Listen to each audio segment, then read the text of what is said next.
How's it going, everybody? Thank you for joining Shop Talk Live. My name is Rick Ramirez, also known as Rick's Two Cents, along with my fellow co-host Steve from Steve Makes Everything, Hi, oh, and a special guest tonight, Santa from Lasers and Gravy.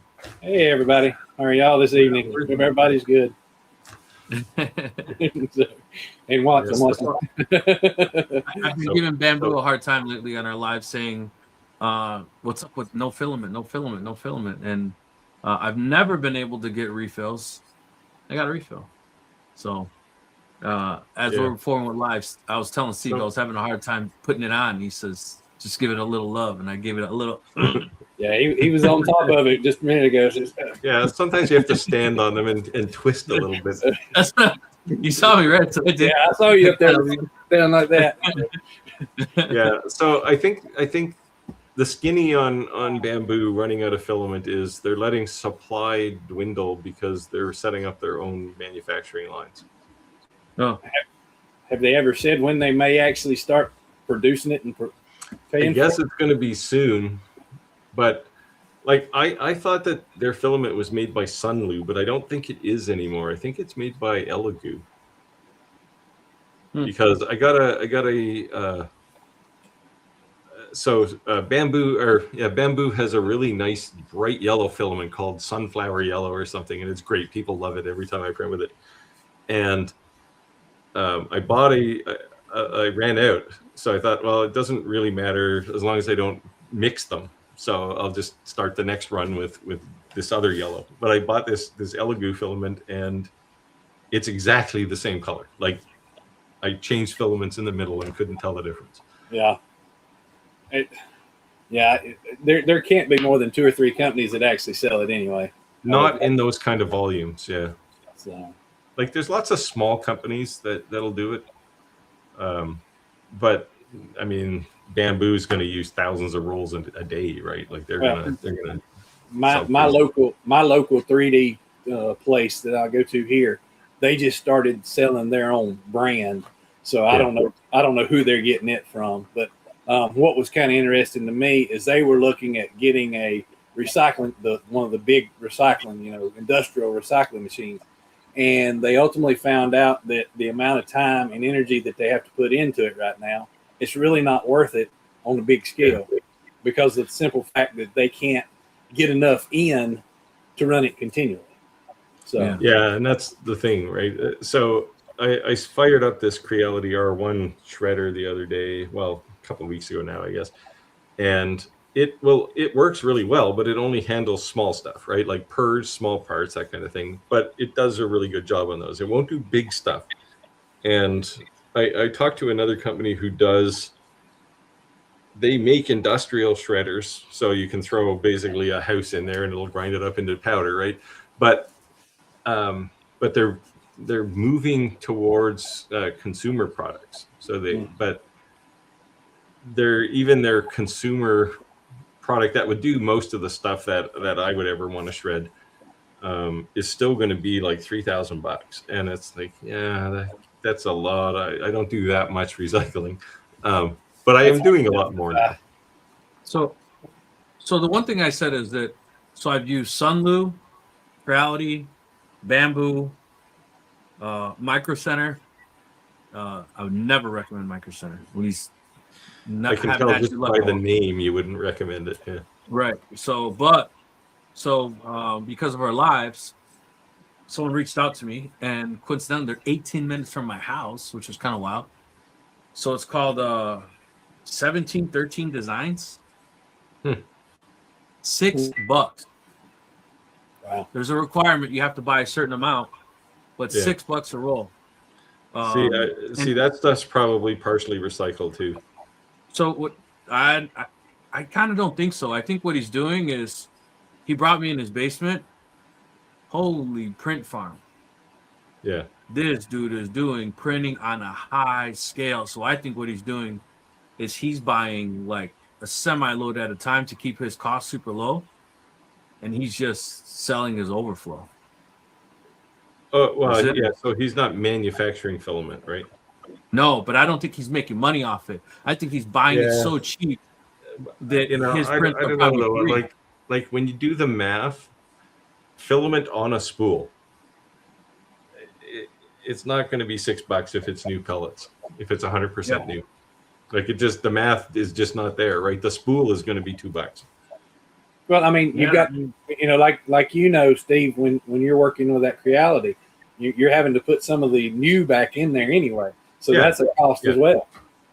Yeah, but I found a great company here in Canada. They actually manufacture pellets, and I'm buying in like small quantities, like a 10 kilogram bag of pellets, PETG, PLA, you name it, is $10 a kilogram, and $10 Canadian, so it's like $7, $7.50 US, and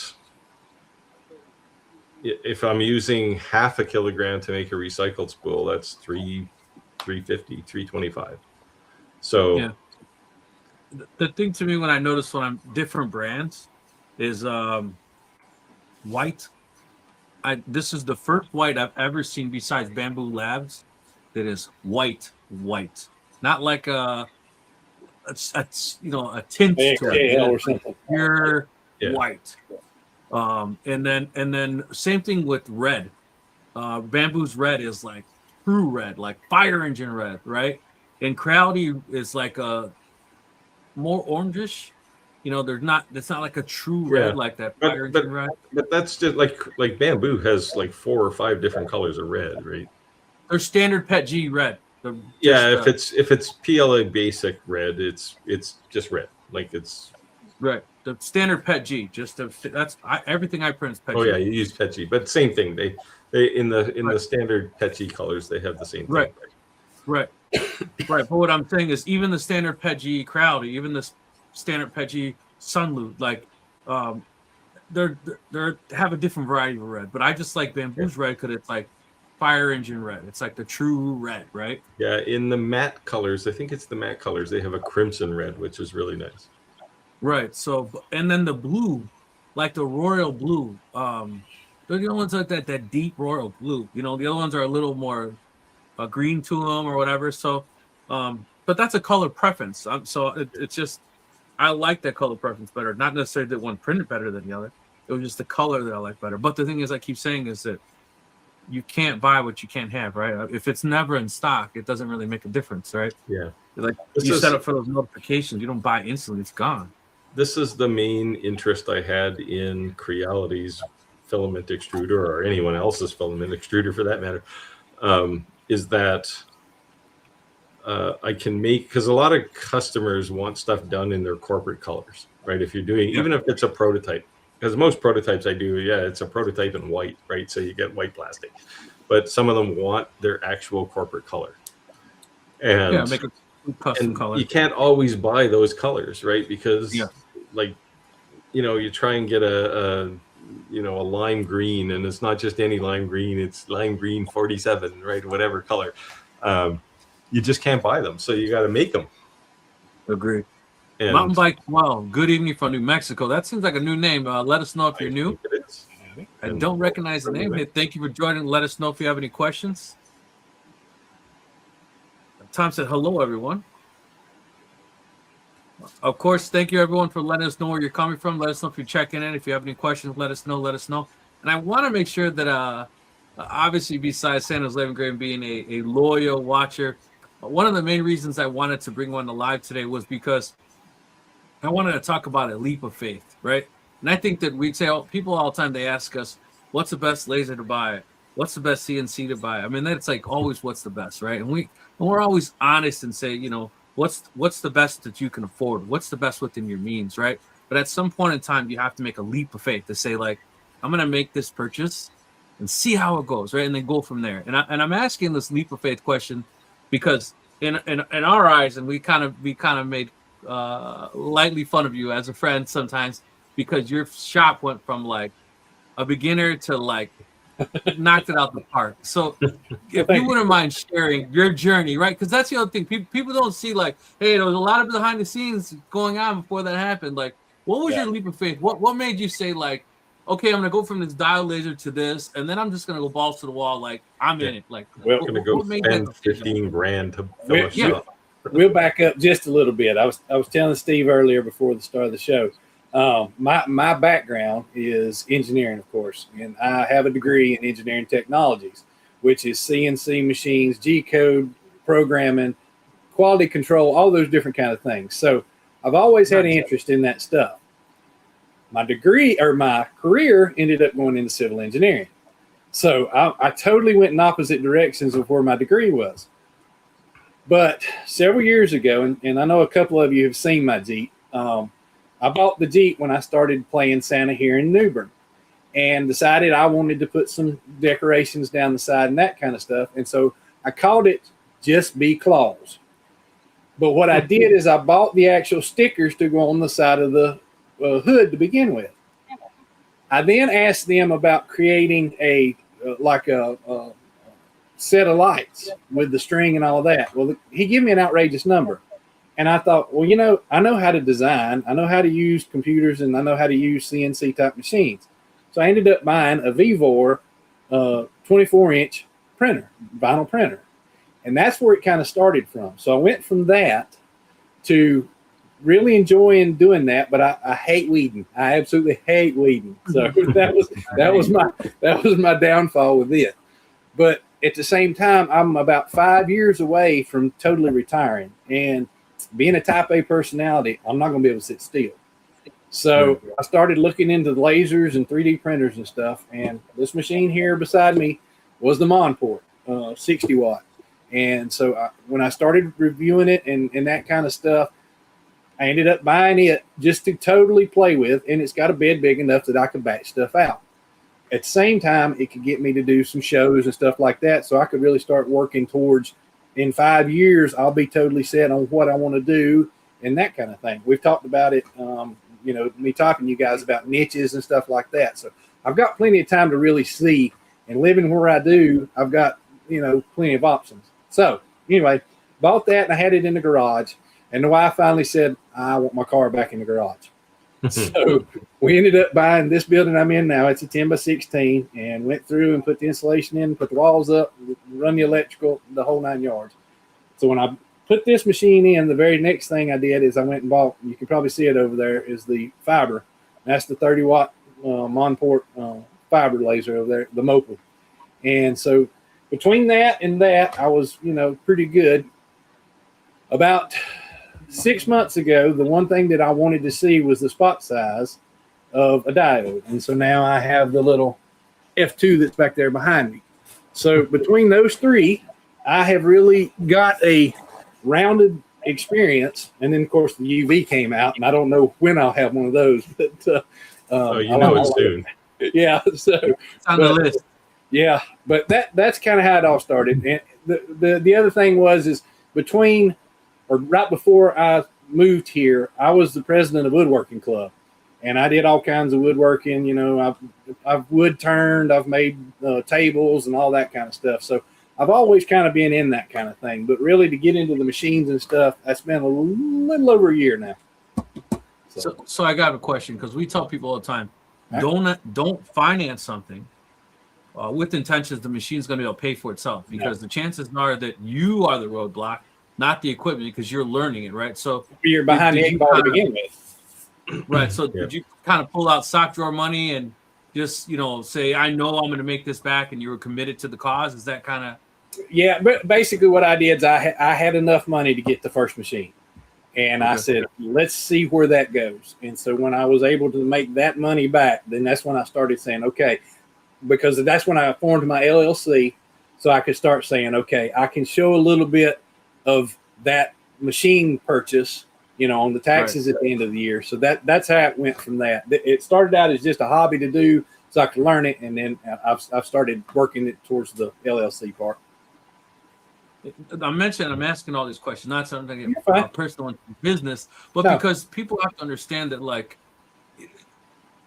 your shop just looks so well polished. It looks fake, right? I mean, it looks so good. We bring it up on the live. 100 degrees out here making it look fake. I tell you. When Steve would have these fancy green screens behind it, I mean, that's you know, kind of how it looked. It looked, I could steal the background and make it look like it's my shop, you know. But in reality, so not to be discouraged to others, like, you know, like you built upon that. You know, it's good to share that story, to say, hey, you know, like this was my mission. Well, This is where I'm at, and you know, I still have longer goals to go for. You got to remember, when I was doing woodworking, but the very first building was a little metal building. You know, hot. You're out there trying to turn on something on the lathe. And that's where it started at. I got lucky years ago when I bought my second house that it had a building that a guy had built on there that was a 16 by 60. So I had plenty of room to expand out and have my lathe and all of my other equipment. So when I moved here, I didn't have anything. We bought a brand new house. And when we bought the house, there's no buildings out here or anything. So I had to put all my stuff in a 10 by 20 storage building. And so when I started doing this stuff, I didn't have anywhere to put it other than the garage. So it was a slow progression. As long as you're not crazy about it, and like you're talking about, you know, you can't go in thinking I'm gonna spend $3,000, I'm gonna make it back tomorrow, because it just doesn't happen. Yeah, you know? that's and always don't have friends challenge. that convince you to buy $800 bits, because you shouldn't buy $800 bits when you start off. No, and that, well, and you're talking about that, you know, woodworking. That's the other rabbit hole as well. You start out with it, you're not a woodworker until you have a table saw, right? And then everything builds off of that table saw after that point. Yeah. So, Yes. Yeah. Then you need a good drill press, a bandsaw, a planer, a drum sander, and before long, you need a bigger shop. Yeah, no kidding. No, but that's a great story, a great testimony to share. You know, and like I said, that should be encouraging to people to say, like, you know, you're you're not a multi-millionaire who just decided one day you wanted that instant job. You worked years along the way. Yeah, you're doing what I did. You plan for retirement, and when it comes, you go, okay, I'm just not going to go to work today. I'll just go to my shop instead. Full time. The wife said you need something to do too, so because you get out of my hair. You're gonna drive me crazy. That's right, exactly. And I definitely enjoyed the videos of you doing the shop as well. I watched all those, doing the home insulation and the conduit and all that. Yeah. So and in all the pictures I've seen of Chris's shop, I've never seen anything that resembles dirt. Very tidy.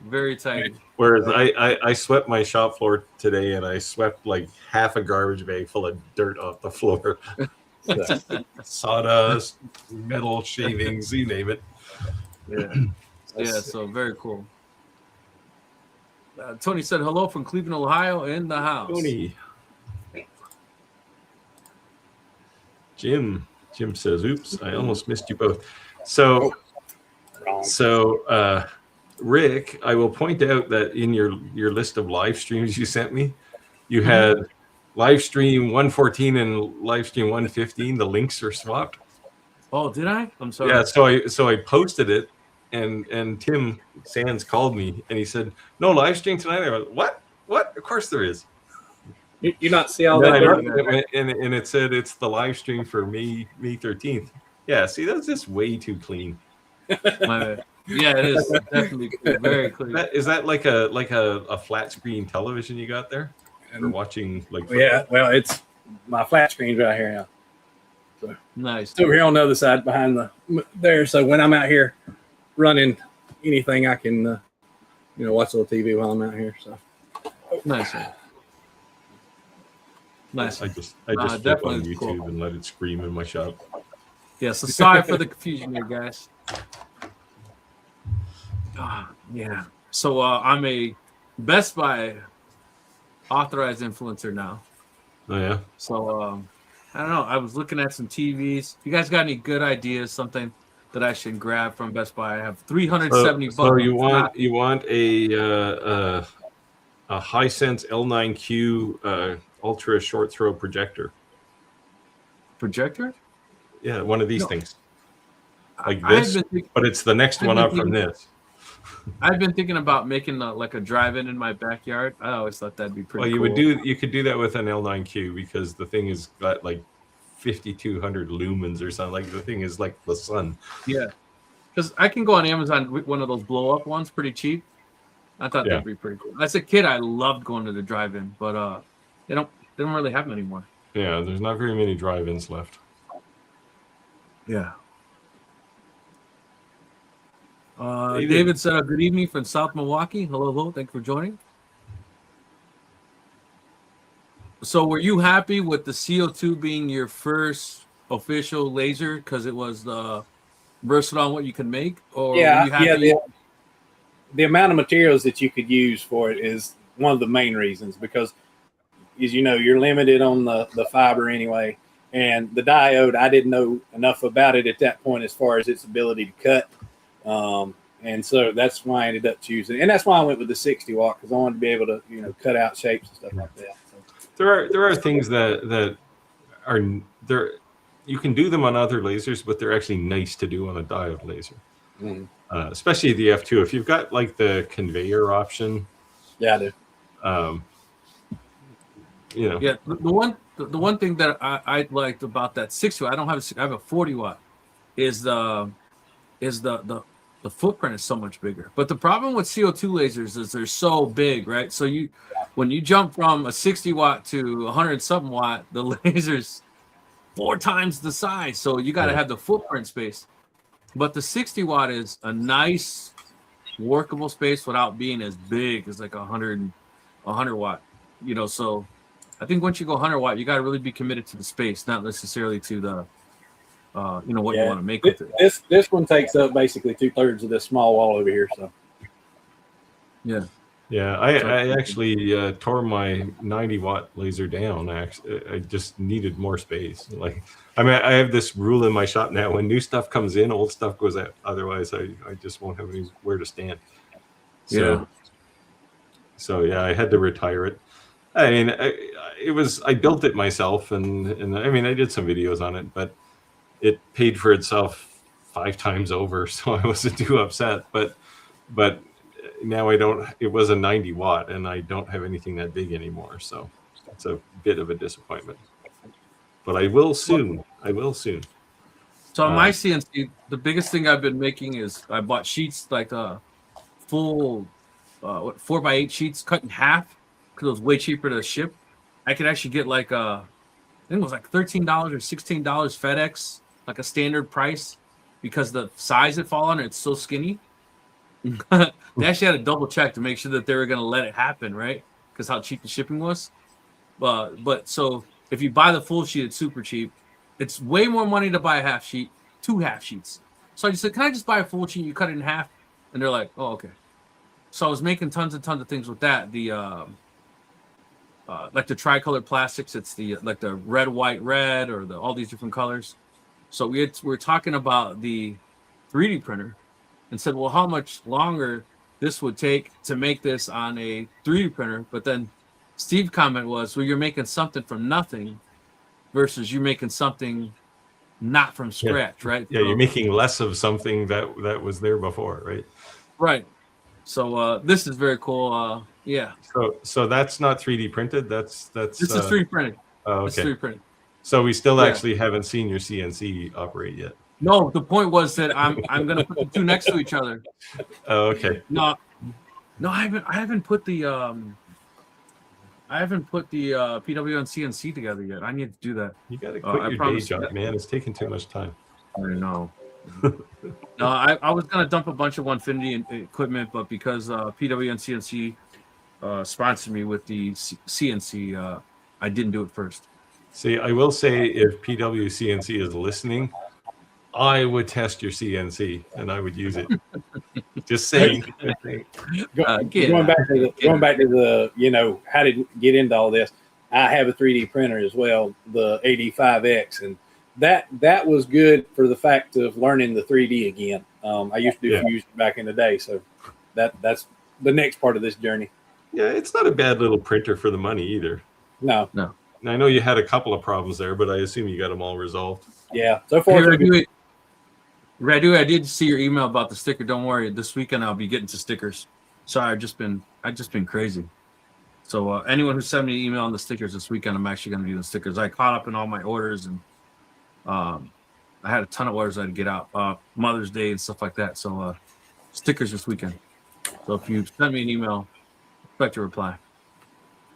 Sorry, I didn't mean to cut you off.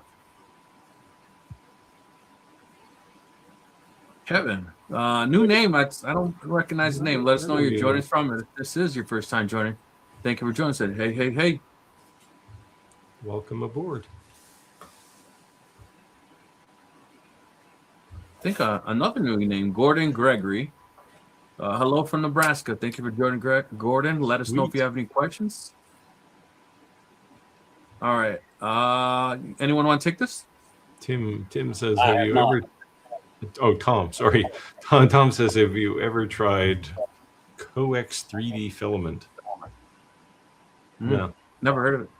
There's lots. Is that the one from Temu? Sorry, Chris. Temu? Is that the one that's from Temu? Codex? There's lots of these little 3D printer or filament making companies. So I mean, sometimes they buy from bigger companies, and sometimes they make their own. But yeah, it's hard to tell if it's something rebranded, right?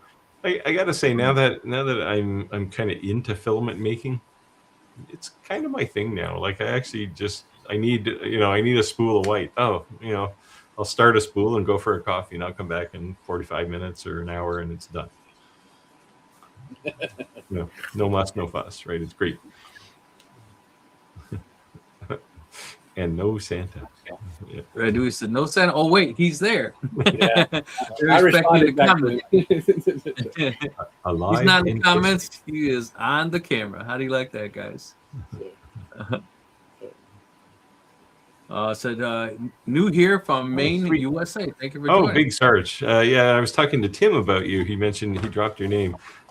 Shoot me an email, or my email will pop up here at some point, or my channel, and just leave a comment, or look on any of my videos. You'll find my email address. We should talk. Sounds like you're doing some cool stuff. Yeah.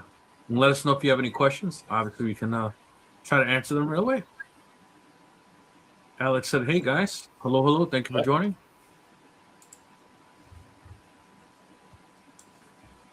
Kevin said, hey, everyone. Ashley, Kentucky this week. Ashland, Kentucky. The traveling man. What is it? He's in the medical industry. Medical instruments, yeah. Yeah, we had the conversation last week. Yep. We confused everybody with our heart thing. talking all nerdy on our channel. Hey, look at this. British Columbia is calling me. Hey, Kevin. British Columbia is calling you? Yeah. It's probably spam. No, it's a marketing company. I don't know if you guys had this lately, but I've had a slew of marketing companies call me to try to get me to grow my channel, right? Oh, and that's nonstop. Yeah. Half of those are fake. Just recently, it's been like insane. Like I had this one company call me and tell me minimum $7,000 a month, blah blah blah blah blah. Yeah. I'm like, $7,000 a month. What's my return on investment? 40. That's a lot of vanity to spend money on, right? We need you to work 80-hour weeks for a couple of weeks. Yeah. Yeah. Really keep calling. So it's kind of crazy, but yeah, I just Chris, as you get your channel up and running, you'll see lots and lots of people trying to quote unquote help you. Oh yeah, I'm sure. So at some point, yeah, go ahead. So as a professional Santa, what kind of small things made by laser do you like? Looking to make things for my dad. Well, if he's a professional Santa like I am, one of the simplest things you can make is make a small coin. I've got them that I carry around that say on one side I was caught being good by Santa, and then on the back side it says believe. And the thing about those is I can carry them around, especially this time of the year when they quote unquote notice me. What I'll end up doing is a kid is one thing. Usually they'll look away and look back, look away, look back, and then I can give them a coin. But it's the adults that are the most fun. The adults are the ones that you go up to and I can hand them that coin. And for about a minute, I can make them be a child again. I'll give you a perfect example. A couple weeks ago, I was telling Steve before the start that we moved my mom down here about 3 weeks ago. So we've been doing all that transition, and we were in Walmart, and the lady I had on a Coca-Cola shirt with the Santa Claus on it. Well, New Bern is the home birthplace of Pepsi Cola. So she turned and looked at me and she said, I'm not even going to say anything. And I thought that's what she was trying to talk about. So I went back and forth with him. I was like, come on, you can tell me. And so she finally was like, you know what month it is? So I started out with a simple, well, we all keep Christmas in our hearts, do we not? For the next 2 minutes, Santa was there with her. When I got done, I did this and pointed at her and turned around and started out. And she turned in an innocent 5-6-year-old voice, she went, I'm always good. I'm always good. So that's the moment. If you can make things like that he can use either to give to kids or something like that, it's usually perfect. You know what's crazy about that is that 5 minutes that you spent with that person, that you never know what someone's going through. Oh no. And what troubles they have on their soul, or what weight they're carrying on their chest. The look someone gives you, the smirk someone's give you, and you could have easily responded back with negativity. Instead, you turned it around with something cheerful, right? And that person walked away different. Even if it was only for a moment of time, like they walked away different. That's amazing. That's all. Even for me, okay? If I'm in here in the shop, I'm Chris, okay? And I get mad and, all that kind of stuff. But when I go out, if I'm like I am right now in my family, and the only difference is I've not got this in this color stripped out yet. That's usually what happens about July. I'll start stripping the color out so it's all white. But when I go out, I have to remember in the back of my mind that somebody's going to see me as Santa while I'm out here. And so I have to act a little bit differently. Now, it's not that difficult, but at the same time, people are looking at you. And my wife falls in with it just as well. She's Mrs. Claus, so that works out great. But you have to treat yourself a little different when you're outside versus when you're in the house. That's cool. Very cool. Responsibility. I like that coin idea. Yeah. I like that coin idea. Yeah, it's a good idea. So I think that anyone who has a fiber laser that's interested in making some free coins to donate to your cause should send them to you. I'd be interested. Yeah, that'd be cool. Well, I did them out of wood only because I wanted it to look like it came from the elf wood workshop. Okay. So, but at the same time, I know that there are ones that actually get them that are either through a metal or even printed on. Yeah. I'd be down for that cause to come up with some cool idea and send them to. Yeah. We'll definitely put them to use. Steve and I always challenge each other on challenge coins. There you go, Steve. We can do Christmas in July. Challenge coins. I don't make many challenge coins anymore. But Steve is the patina, I'm the polish. I don't like things that shine back at me. I don't like to see my face in a coin. You ever seen a Mexican truck? Everything's chrome. Yeah, you ever seen a Mexican Harley? Everything's chrome. So I did make a couple of coins for this French movie company for some prop, and I aged them, so they looked pretty nice, and then they loved them, but they had that nice, like, they're 100-year-old kind of coin feel to them, right? Not this thing just came off the press. Yeah. Reduce, I just sold my home pigeon on eBay for the 15th time. Radu, I'm waiting for the book to come out so I can just have it in the house all the time so I can read them all. Yeah. Kevin said the 15th time. I was thinking the same exact thing. It's a homing pigeon. He always comes back. They have to keep selling. Oh, I get it. I get it now. There's the dad joke. I get it now. I didn't get it at first. That's funny. That's good. Slow reaction for me. Since today's, hey, welcome. Saying hi to Big Sarge, who's also new tonight. Yeah. Kevin said we break ground next week for our home reno, a 20 by 22 shop out of it. That's nice. That's a decent size. That's a good benefit for doing a home renovation. The home renovation will be hell, but I did when I moved into this house. They had this heinous ceramic tile in the kitchen, and I chipped it all off. And you got like the the power chisel, and you're just, I mean, there's shitty dust going everywhere, and it's my wife just about killed me. Yeah, I said, you wanted to get rid of this tile. I redid our bathroom before we moved, and I swear I'm never doing tile again. That's that or sheetrock. Those are my two arch nemesis now. I don't mind putting tile down or doing sheetrock. Sheetrock's not too bad, but I don't like sanding sheetrock. Yeah. Yes, I agree. I hung it and I mudded it. Now, and I did it when I was going to school. Speaking of origin stories, when I was going to college, I worked for a construction company, and I spent a summer working for a drywaller. And he asked me, "Hey, do you know how to drywall?" Yeah. Slap it on, and no, do this. And I mean, this guy was putting drywall on, or like filling cracks and stuff, and he would sand it like done. Yeah, it's like holy cow. So I'd like to say I learned from the best. I'm still crap at it, but I use far less plaster than I used to, because you put it on there, you got to sand it off, right? Well, that's the reason this is paneling and it's not sheetrocking here. There you go. Yeah, that's a wise move.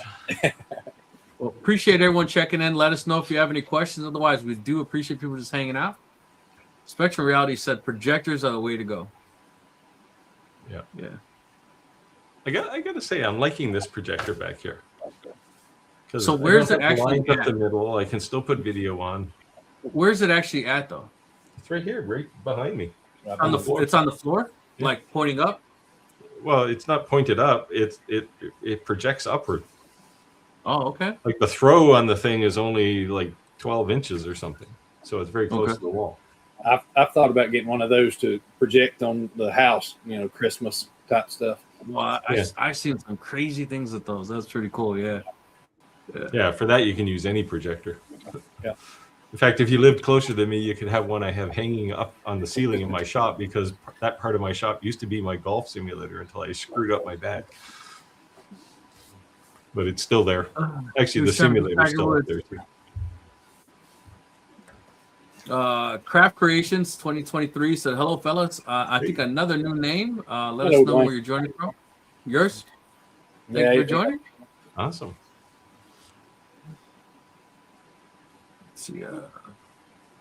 Tom said, it is made in Green Bay, Wisconsin. It's 100% virgin filament. The only downfall It must have been a serious failure. Didn't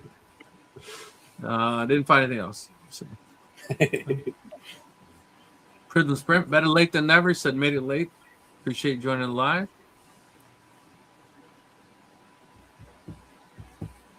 So do you do the whole Christmas in July thing?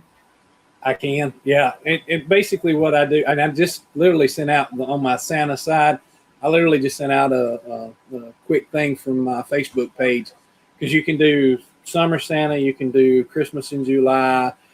Last year I did some beach photos for Christmas time. We put up some Christmas trees down at the beach and water and all, and so took some pictures that way. So you could pretty much, and when I retire, I'll get more into it on that side. But you could literally use Santa all year long. So I mean, for example, this shirt I have on right now, it's one of my summer Santa shirts.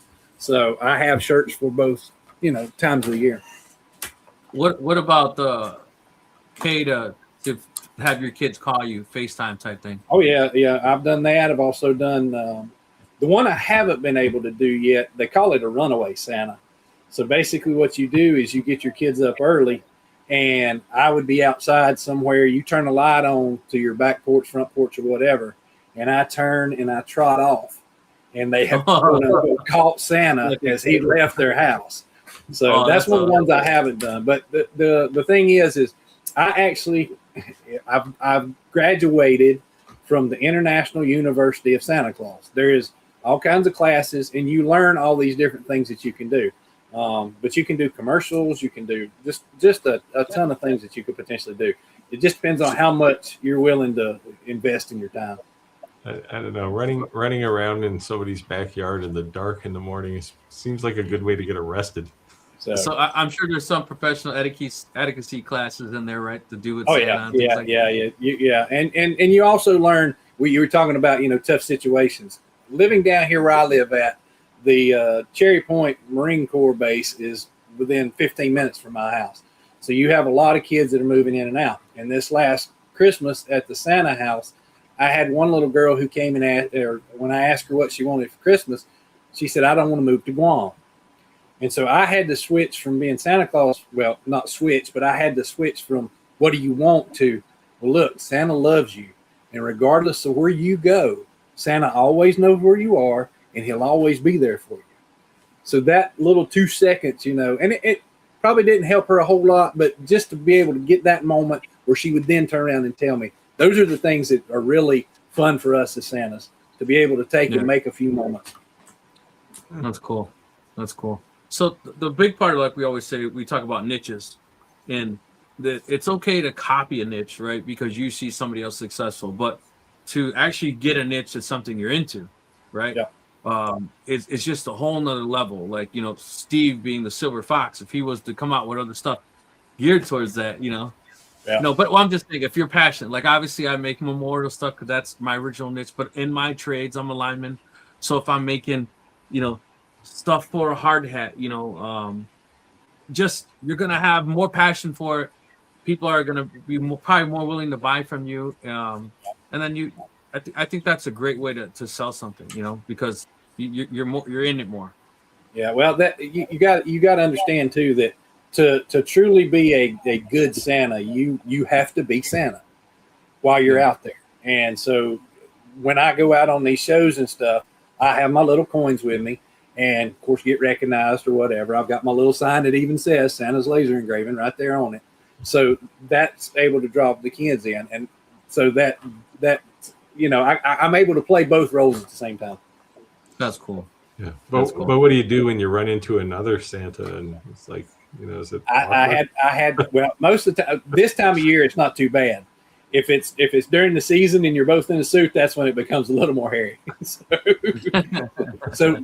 people crowding around going, hit him. Well, no, if Steve, you came up in your Santa suit and I saw you, then I would say, well, look, there's one of Santa's helpers. Santa can't be everywhere at once. So sometimes Santa has to have a helper go out and get some of the information about what you guys want.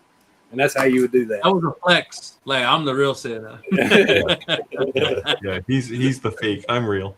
That's right. Nice one. Kevin said, "Hey, Crafted." There you go. People say hello to us earlier. Good day from Perth down under. Hello, Chris. There you go. You were quiet up to this point. I saw a thing on the news on Facebook that said like in 18 something somebody brought like 4 or 6 rabbits to Australia. They weren't like originally from there. Now there's like millions and millions of rabbits there. Yeah, that was a British Empire thing. Yeah, that's crazy. It's the same reason. It's the same reason in North America why we have starlings and dandelions. Well, dandelions might have been the Germans. They like to eat dandelions. Alex said, "Yep, I do that. A sketch on his face with always believe above the year, and on the back reads, I met Santa. Probably I make 100 or so a month for him." Oh, that's cool. Yeah, nice. So it's cool. Tim said, "Speak of the devil." He said he's going to SantaCon this year. That's a real thing? Yes, it is. And no, I won't be going this year. There's like I said, if you look, there's tons and tons. They have them in there's one in Gatlinburg every year, the Santa reunion and all these different things. But then there's what they call the Charles W. Howard School. And that is the original school that started teaching Santa Clauses. And so hopefully next year, that's where I'm headed. I'm headed to that. That's a week-long thing. So. But you should start a GoFundMe thing. That'd be awesome. Yes, right. So, well, I'm not against it. I'll just be honest. I'm not against it if somebody wanted to send $1 or $2. Yeah, that'd be cool.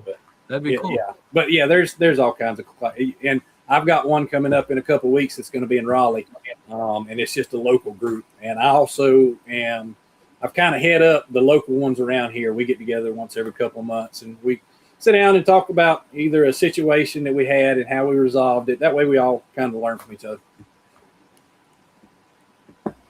Chris said, good day. Nope, I have a 4x2 dealing with insects. Yeah.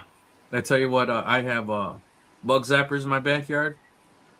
Oh, those things are the best thing I've ever invested in. They work so well. My neighbors said they felt the difference. Yeah.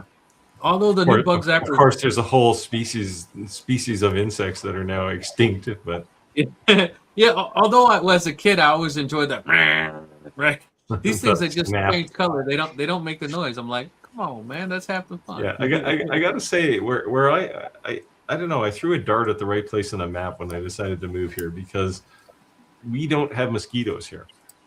Like, I've seen like two. I'll see maybe two a summer. Even at night, like as the sun sets, they usually come out, but not here. Those bugs have you get eaten alive. I mean, like insane. Like, I'm one of the lucky ones that doesn't get bit, but my wife can't go out with something on her all the time. Yeah.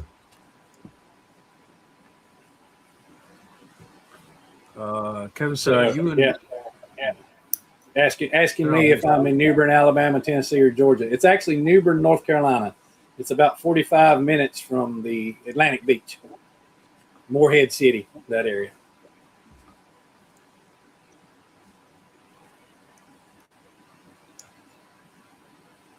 What do you want to take this? Tom says Coex 3D is made in Green Bay, Wisconsin. It's 100% virgin material that they make right there on site.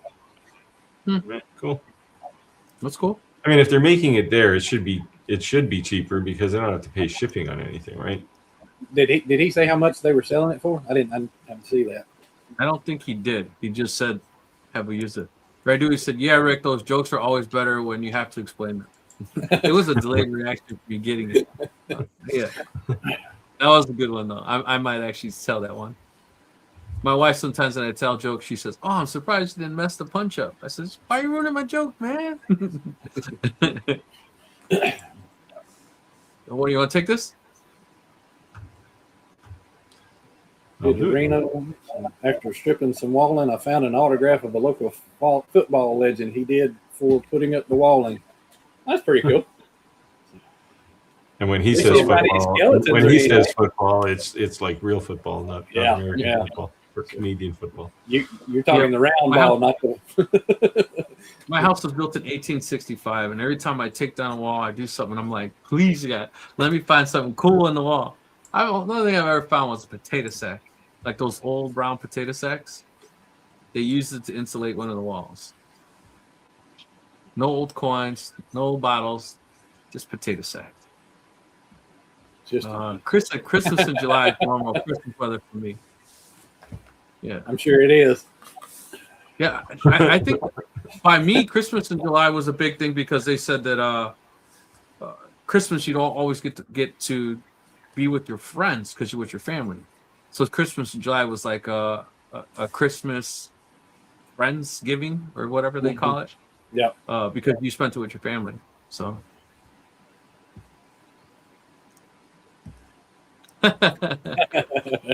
Yeah, homage to Roger today. So. Yeah, it's a very similar shirt.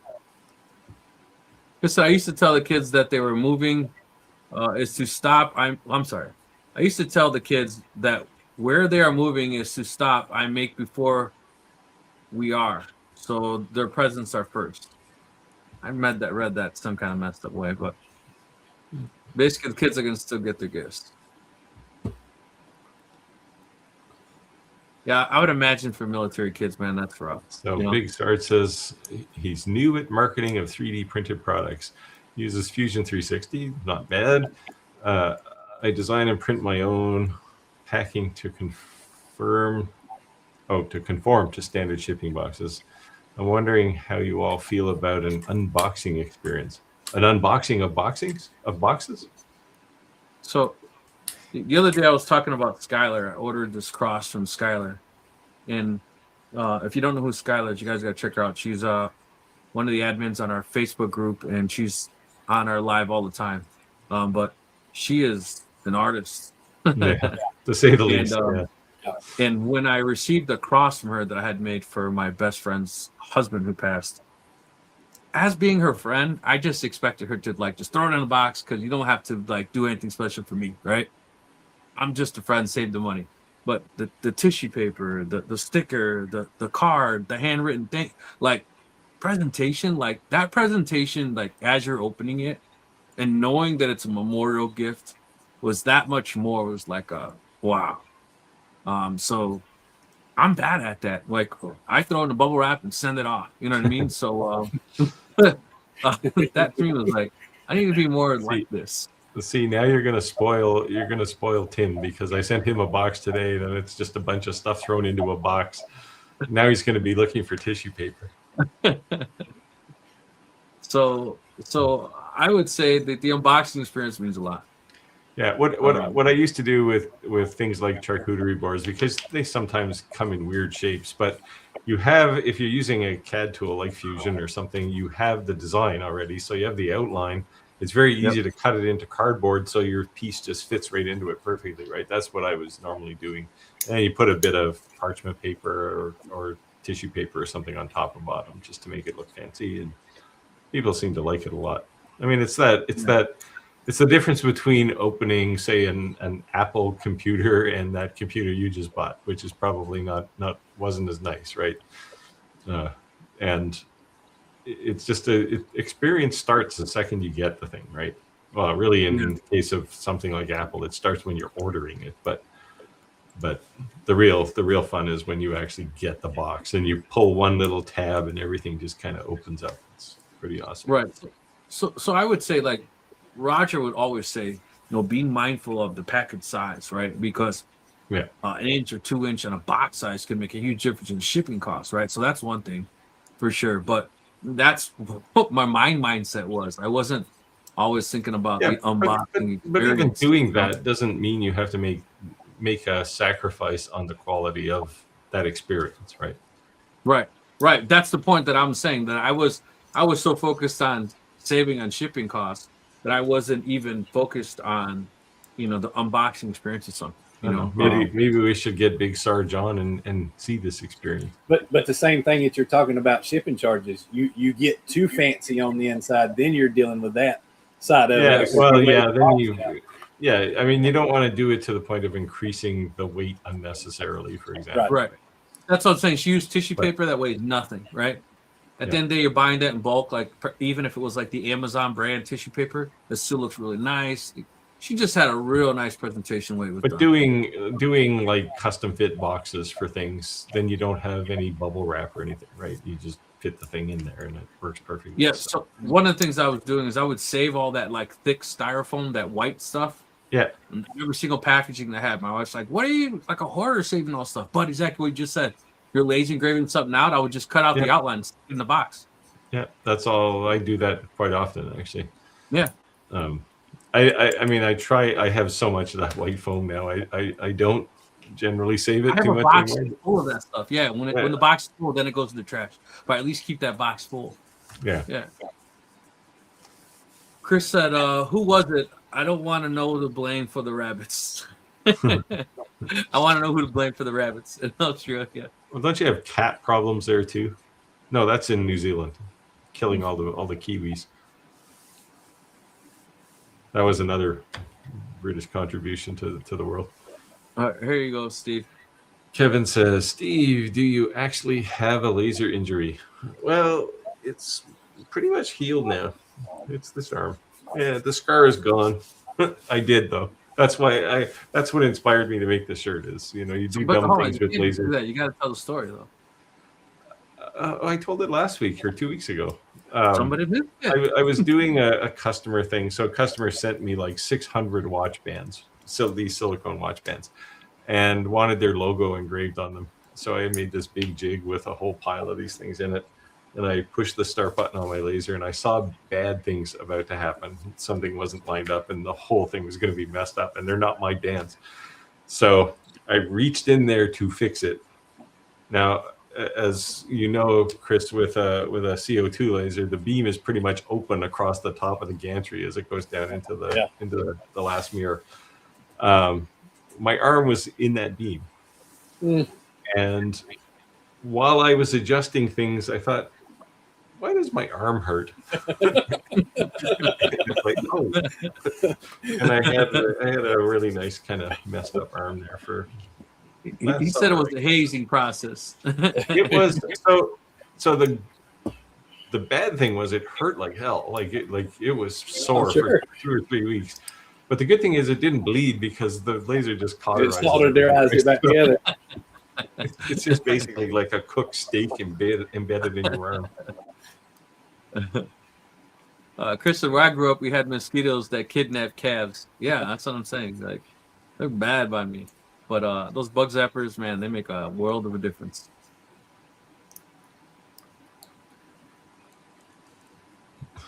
Kevin says, home is Chattanooga for me.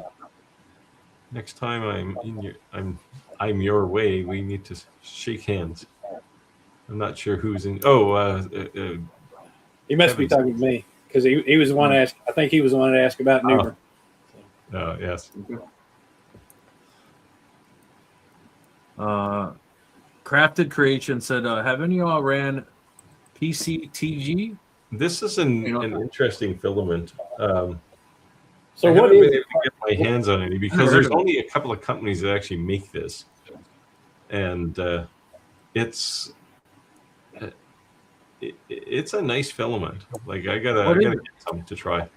Yeah, I heard it, but I haven't seen what it actually is or what it's actually called. What the I'm about to Google it for? Well, the P is most likely poly, but got you. I got that part. Yeah, there's a couple of companies. So Joel over at 3D Printing Nerd just interviewed a guy at, I think, Murph or something, who's making this stuff, his company. But there's a couple of other companies that have it, but it's not very popular yet. It's high performance Kali polyester filament, considered a superior, tougher alternate to PETG. Yeah, I think it's a little more UV durable than PETG. Like it's just the next step, right? But I don't know if it's particularly cheap yet. But you said it had polyester in it. Was that right, Rick? It says it's a highly performed Kali polyester. Yeah, Kaliester. I guess the big difference that you'd want to use this is it's going to have the same results as PETG in a non-enclosed laser on 3D printer. Yeah, it's got some other benefits too, but no, they're saying it's easier to print. Now PETG is pretty easy to print, but it's easier to print and it's stronger apparently than PETG too. It's not quite as like PETG is kind of soft in a way, right? This stuff is more durable. Yeah, it says PETG has to have better results. You want it to be enclosed, and you want certain temperature parameters. And with that, it's a lot more easy to have better higher achieving consistency, less moisture absorption without an enclosed environment. Yeah.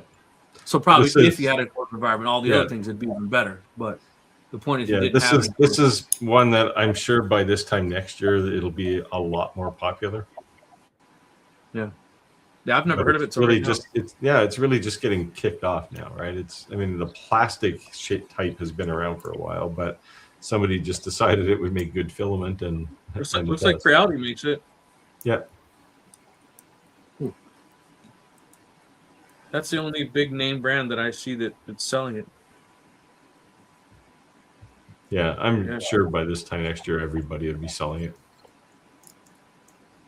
Yeah, I just hit Google and hit shopping, so it shows up like the most common 10 people selling it. Yeah. The only big name I recognized was Creality. Otherwise, every other company I've ever heard of it was selling it. You want to take the Steve? You took the last one. Chris says for some items. What? Chris says for some items I make the box out of scrap to protect in shipping. Yes, time is covered in shipping costs, but people expect undamaged goods. Yeah, so he's putting his fancy box inside another box, I guess. So The other day I mailed. Oh, it's a wooden box. He's making probably out of scrap wood, like a crate.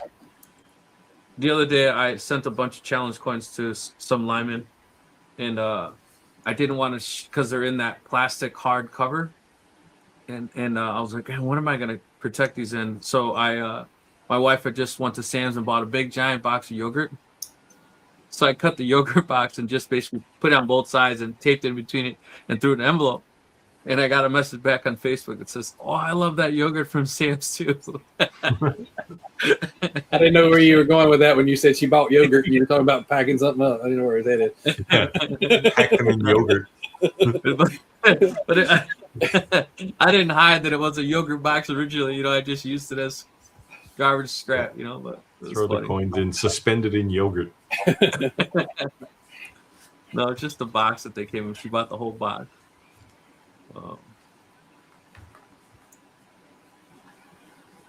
Kevin said, "That's funny. I often joke with my brother, daring each other to put a finger under the laser beam. Neither one of us has done it yet."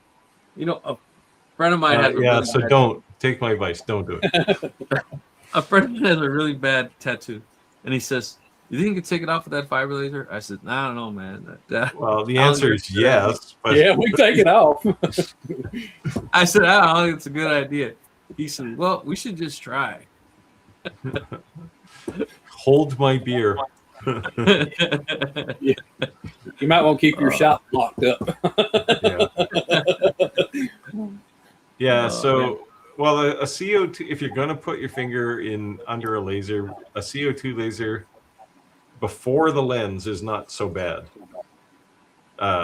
Something like a UV laser or even a fiber laser would be a lot worse, just because the beam size, the beam energy is packed into such a small dot.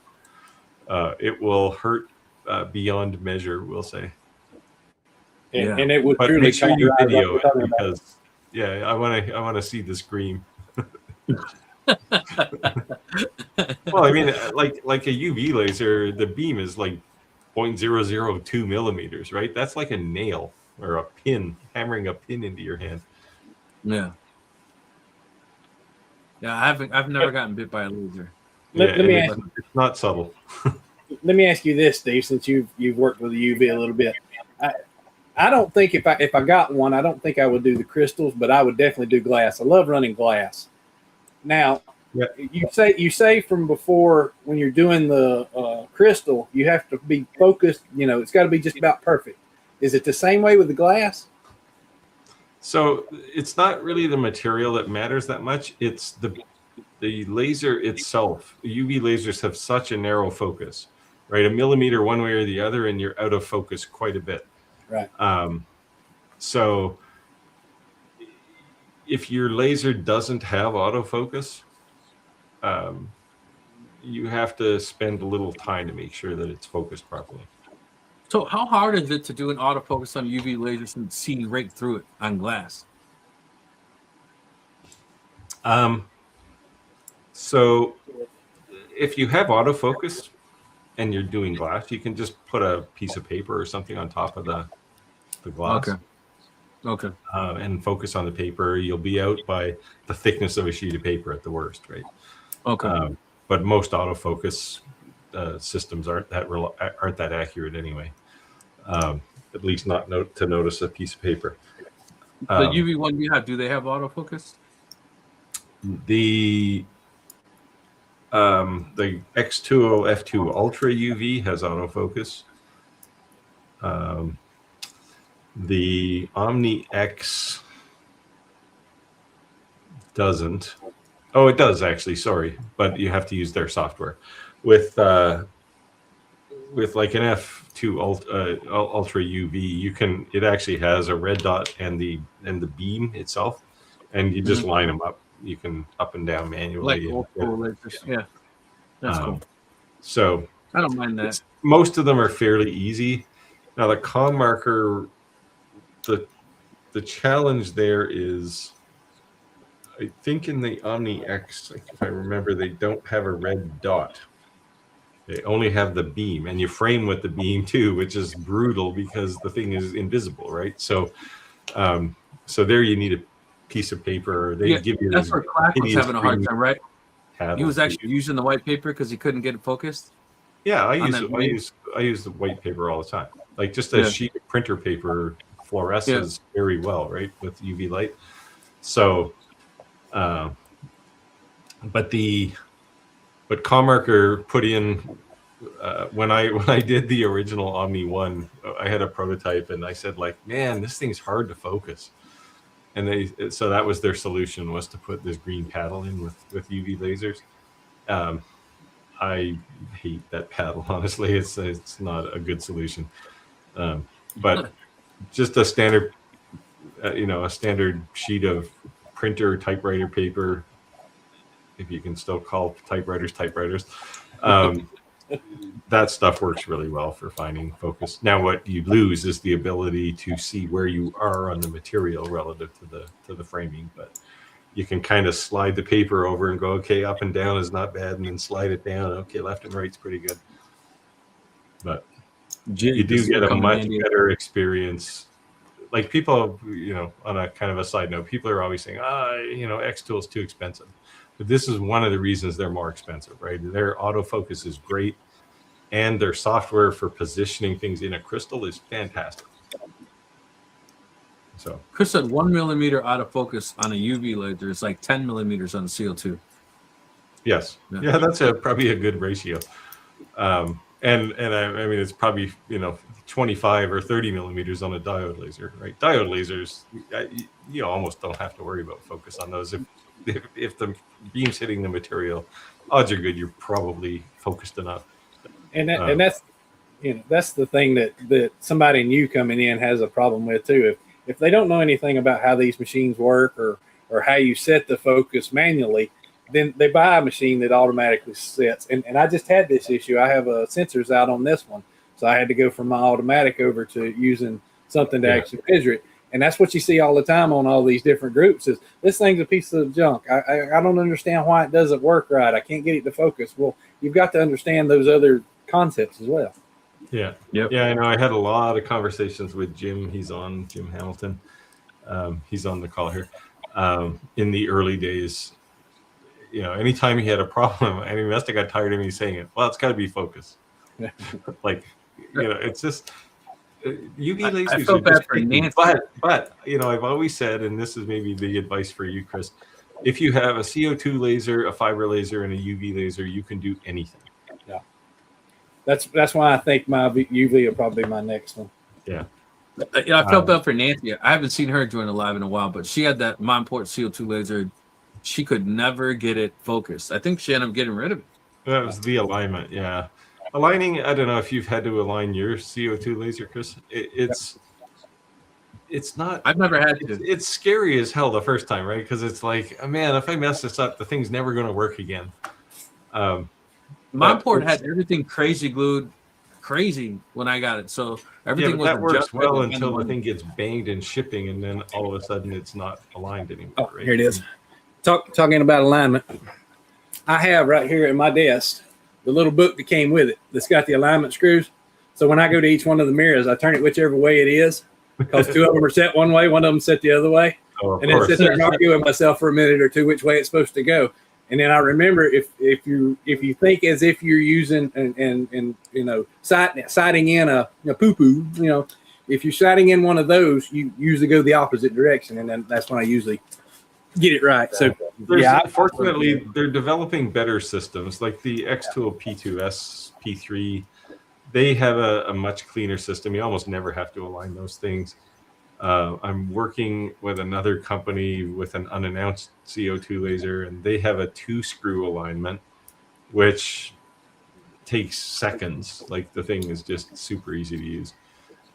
The 3 screws is what messes people up, right? Because the screw, it's basically an L shape, and the screw down in the corner is the pivot. It's not something you want to mess with too much, unless you're trying to move. Like if you're adjusting mirror 2, people say the beam isn't going straight through the lens, and you say, well, adjust mirror 2, push it in or out, so adjust all 3 screws by the same amount, and that moves the beam over before it gets to that third mirror.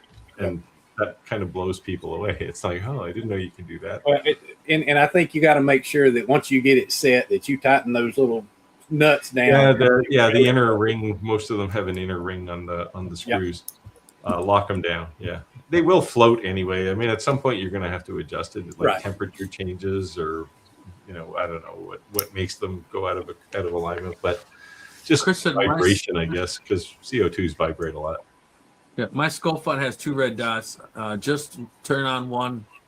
You need 70 or 100 lens. Yeah. Which one? Yeah. So it's got one for each lens type. And there's Jim right there. I've gone to glassware that's only curved in one direction.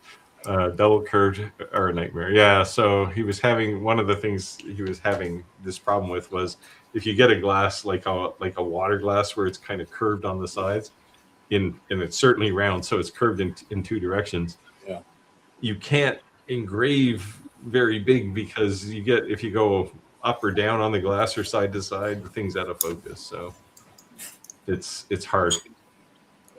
Having said that, Jim, I do have a laser coming that you'd be interested in. Yeah, you've done it. Yeah, that's what I have right now. So I basically what I'll do is I'll set it level and do half, and then do the other half when I level it. But then you got a serious alignment concern, right? Right. Yeah. So I have somebody I've worked with before has a CO2 RF laser coming, Galvo. That'll be a sweet machine. So I don't know when I'm going to get that, but it's coming at some point.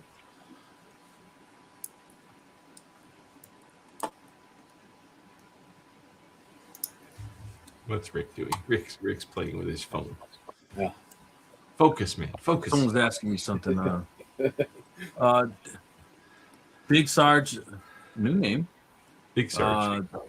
Do you make shelf stock in advance for products? Do you limit onset sales to stock on hand, or do you treat each order as standalone? Seems like there's a balance to discover. This is a good question, actually. I don't know. I don't do a lot of volume, so I don't generally stock anything. But Chris, you do lots of volume stuff. Yeah. Well, I have to because I'm going to shows all the time, so I make a lot. And right now, my garage is my storage area for that kind of thing. So yes, I do make quite a bit and then put it up. But what I have done in the last year so far is I have a Christmas section, and then I'll have a Easter section, and then like July 4th coming up, I'll have a July 4th. So whatever I end up not using that year is already done. So this coming year, I won't have to make as much. Now stuff you make is generally kind of trend resistant, right? Yeah. Because fads come and go, right? And I mean, for a while there in 3D printing, everybody was printing those stupid one-piece articulated snakes, right? Yeah. And nobody talks about those anymore. Fidget spinners was another one. Everybody was printing those. Well, I'm lucky in the fact that I can put, like we've talked about before, this being a tourist area, I can put this area's name on it and make it a magnet, or I can make it a ornament, or I can make it so I have 3 or 4 different options for that one simple little design. But because you're in a tourist area. So right, exactly. Sense. Right, exactly. So many people don't go to Canada unless they're trying to buy maple syrup or hug trees, right? Yeah, or buy snowshoes, because we all have snowshoes. Yep. So because we saw that in the Chili Willy commercial, so all Canadians have those big snowshoes, and they live in igloos. Where I live in my particular part of the world, it hardly snows at all. It'll snow, and then the next day it'll rain, and it just makes. So you don't have a snowmobile in the parking lot or in the driveway? Not here. There's no way. So 2 years ago, my neighbor across the road, he's a military guy. I don't know how long he's been here, but he was trying to make an outdoor rink for his kids, and he'd get out there in the morning and he'd flood the thing, and then it would go to 5 degrees Celsius or something during the day. The sun would shine and it would be goo. So you'd have to do it again the next day. He spent the whole winter doing it. And I just said, you can't make a rink here. It's not cold enough. That's good. Now you must have been able to skate on an outdoor rink, Rick, when you lived in northern Canada, northern Ontario. Yeah.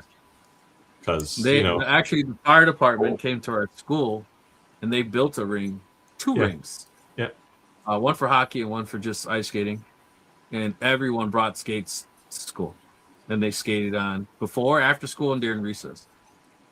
Yeah.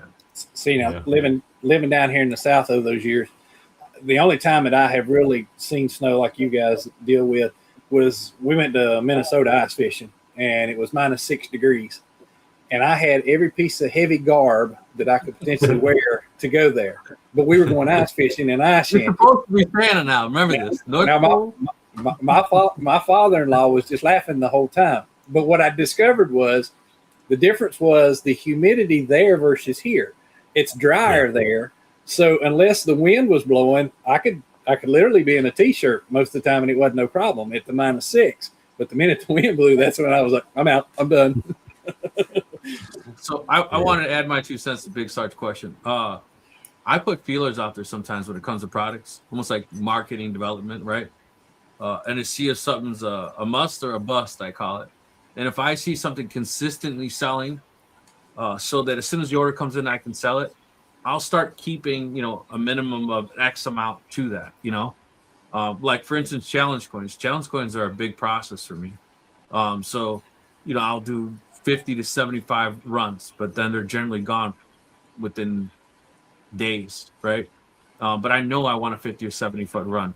But then as I sell a lot of signs, I may keep 3, 4, 5 of those, but there are certain signs that I sell 5 every week consistently. So just, I know a lot of people when they go to trade shows, they have to like gear up for these big things, and that's scary because you can make a ton of stuff that don't sell. Excuse me. So if you're going to trade show, I think that's a different environment because you're kind of like guessing. But if you're just trying to keep inventory to keep up with the sales, that's like Roger would say he would never do Amazon because he made too many sales. He couldn't keep up with it, right?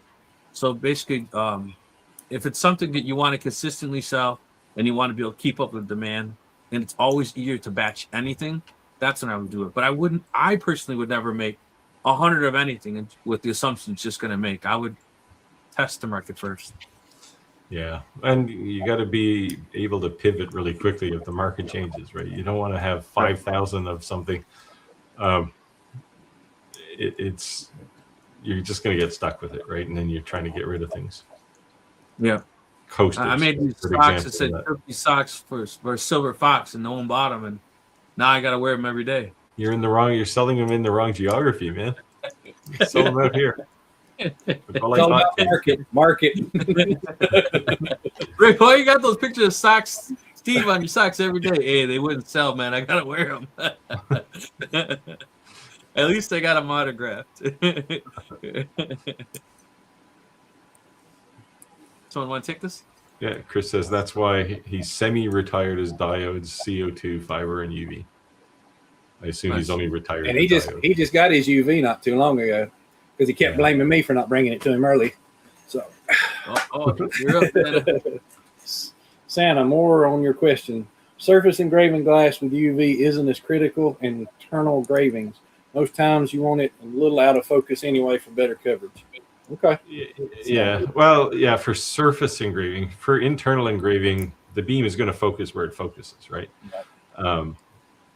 So you do want to be, if you, like I did a thing recently where the customer wanted very specific dimensions inside the glass, and you don't normally think about accuracy when you're doing internal engraving. So it took a bit of let's say trial and error to get the measurements right. But at the end of the day, it had to be focused properly so that I could get an accurate positioning inside the glass. So you had to find out how deep it went based off of power. Well, what I noticed, even on an F2 Ultra UV, when it says it's in focus, it's not really in focus. It's optimized for engraving the best on the surface. But when you're doing internal engraving, you can, like when you see it passing through the glass, you can see the beam, the cone of the beam, and you can tell exactly where it's focused. And it's not necessarily where it would have been focused on if you did an autofocus. It's usually out a 0.5 millimeter or something, maybe a millimeter, but they do it on purpose.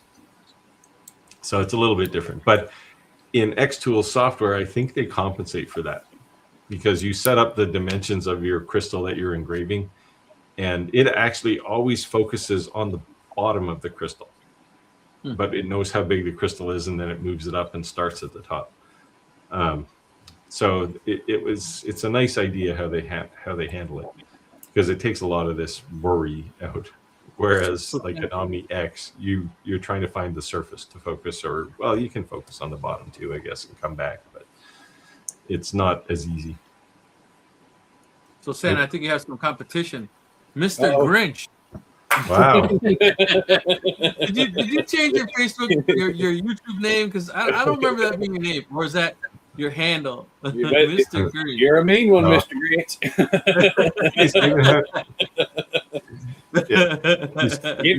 It isn't really your mortal enemy, even though you both look the same. You got to remember what happened to the Grinch. His heart grew 3 sizes, so we're still buddies now. So. How's it going, Stephen? Haven't seen you in a long time. Yeah. Chris said you double curves would need autofocus on each setup. Yeah. Yeah, it's virtually impossible with a UV laser, or with a UV laser to do that, like 2 axes. Although again, you can do it on an F2 Ultra UV because they support focus on a curve. So I gotta plug the slide in behind me, otherwise my son, when he watches the video, he's gonna say, "You didn't plug it in, Dad." He's been on me about this. Look at this. He got it for me for Christmas. That's why. So Jim says, Steve, why don't you have them ship it directly to me? Oh yes, the RV or RF laser. Well, no, it's just that's not how things work. I actually made some space for that laser because it's arriving soon, I think. Chris said I keep small amounts of stock of faster moving generic items. Yeah. Yeah, I think you got to have a certain amount of generic stuff, right? And we were talking about batching. Usually I'll batch about 30 to start with. And then after a show or two, I'll know whether that's something that I need to make more of. Yeah. Yep. Yeah, but do you get to the point where you go, oh, now I know this is actually firewood? Yeah. Yeah. Yeah. I think we've all been there. We've all been there. You know, you got birdhouses. Birdhouses are your pet peeve, right? Oh, speaking of, look at this Santa's Laser engraving. How you like that one? I got to see that lamp up there. So I've got the leg lamp. That's a permanent fixture in my shop. One of the many movies I love. Love it. So. It's a classic. My sister bought me that for Christmas. That's every time somebody comes down here. Did you put it in the front room window? Though, the question. Yeah, you got to put it. That'd be awesome. You got to put it on top of the TV. And it actually lights up. Like I don't have it on right now, but it lights up like the real one. It's kind of funny. Yeah. Chris says, Steve, but there's a lot of Southerners surprised you actually can get beach weather. Well, no, it actually gets fairly warm here. It's warm in the wintertime too, relative to the rest of the country. But yeah, I was being sarcastic when I said Australians live in igloos and they wear snowshoes. I have personally never seen an igloo. there is a so we have a thing here called the National Film Board, and they make a lot of these kind of community sort of, like when I was a kid, they were actually films, and they were the kind they showed in classrooms. You know, teacher would get out the projector and show the film, and there was one called How to Make an Igloo, and it's like nice. It was quite fascinating, but I've never seen snow that I could make an igloo out of. Well, when I lived in Canada, they made igloos, but I lived way up north. Yeah, you lived in like just shy of the North Pole there. Like it's just pretty. So you were close to me at Christmas time, what you were, right? There you go. Yeah. I remember when people would meet me, they'd say, "Oh, you're the Mexican family," as in the Mexican family. and yeah, and when anyone, the only time I ever met anyone who was brown in Canada, they were Native American. Yeah, indigenous. Yeah. Yep. You've probably seen a few of them in in I did. Kirkland Lake? Yeah, I did. Yeah. And they assumed they didn't realize that I was Hispanic. Well, I'm half. I'm Apache and Mexican, but They just assumed I was you're native. close. Yeah. Just Yeah. make the secret sign and you're in, right? Yeah. You know, my grandfather, in order to be accepted as a tribe member, they don't allow DNA. They say white man can alter it, right? So you have to go through a lineage and prove with like marriage certificates, birth certificates, things like that, and prove who you are. And you have to have an active family member who's on the tribe that's going to vouch you that you're your blood relative and accept you in. But what people don't realize is Native Americans are not poor. No. A lot of them are very, very wealthy. They just don't look wealthy, right? And that's good and bad because sometimes they're have drug habits and things like that because they just have nothing to do with their time. Because these casinos make them instant millionaires. So there's a rivalry amongst family members that they don't want to lie to be accepted in the tribe because, you know, that is multi-generational wealth that they're splitting with multi-generations. So it's kind of sad. You know, I had no intentions. Honestly, originally I wanted to get in to go to college for free, but I was not looking at the money. But I really just wanted to learn more about my culture. But my grandfather's brother was, he was very blocking my passage, I should say. But he's recently passed, so we'll see if maybe his kids have a different set of heart and I can get in the tribe. I think that would just be amazing. We have the Cherokee here in North Carolina, and when the Harris came in, they went through that whole thing too, where they all had to show their lineage as the casino came in. Yeah, it's really a big thing because these casinos are big money, like, you know, $1 billion businesses. So it's kind of crazy. Cold is an alternative term. Relative. Yeah, Chris thinks that like 15 degrees Celsius is cold. Yeah. Santa was singing the Mr. Grinch song to you. That's right, exactly. And that was that was like boom. That was instant. If I start singing, you'll turn me off. So we'll just not do that, okay? We need to get you a little cherry, some cherry whiskey. Yeah. I thought Santa could do everything. That's one of those sing in the shower moments, is what that is. There you go. Yeah, I don't want to see that either. Yeah, that's right, exactly. Chris said, I focus to base, then adjust Z for position. Yeah, that's the safest way because the base plate is obviously never going to move, right? So you can set the Z inside of UV to the Z. Yeah. So what you do is you focus on the base plate because it's in the same place all the time, and then you know how tall the crystal is, and you can just raise the Z-axis by that much. Gotcha. So you raise it dead center, or you raise it to what? You can put the image anywhere you want, but ideally you want the image in the center of the crystal, right? So. Right. No, I'm saying you do the math so that you know what the center would be based on this. Yeah. Yeah, so that the thing you're putting there is in the center. If that's the intention, usually. That's cool. It's a good trick. These internal engravings, people just go bananas for these things. Like, it's just crazy. That's the only reason I want a UV laser, to be honest with you. But like I said, my niche is memorial stuff, so I would do well in that. And I see it as a fad. I'm probably totally wrong. Right. They're all fads. Yeah. Unfortunately, because as you said, you live in a tourist area. Yeah.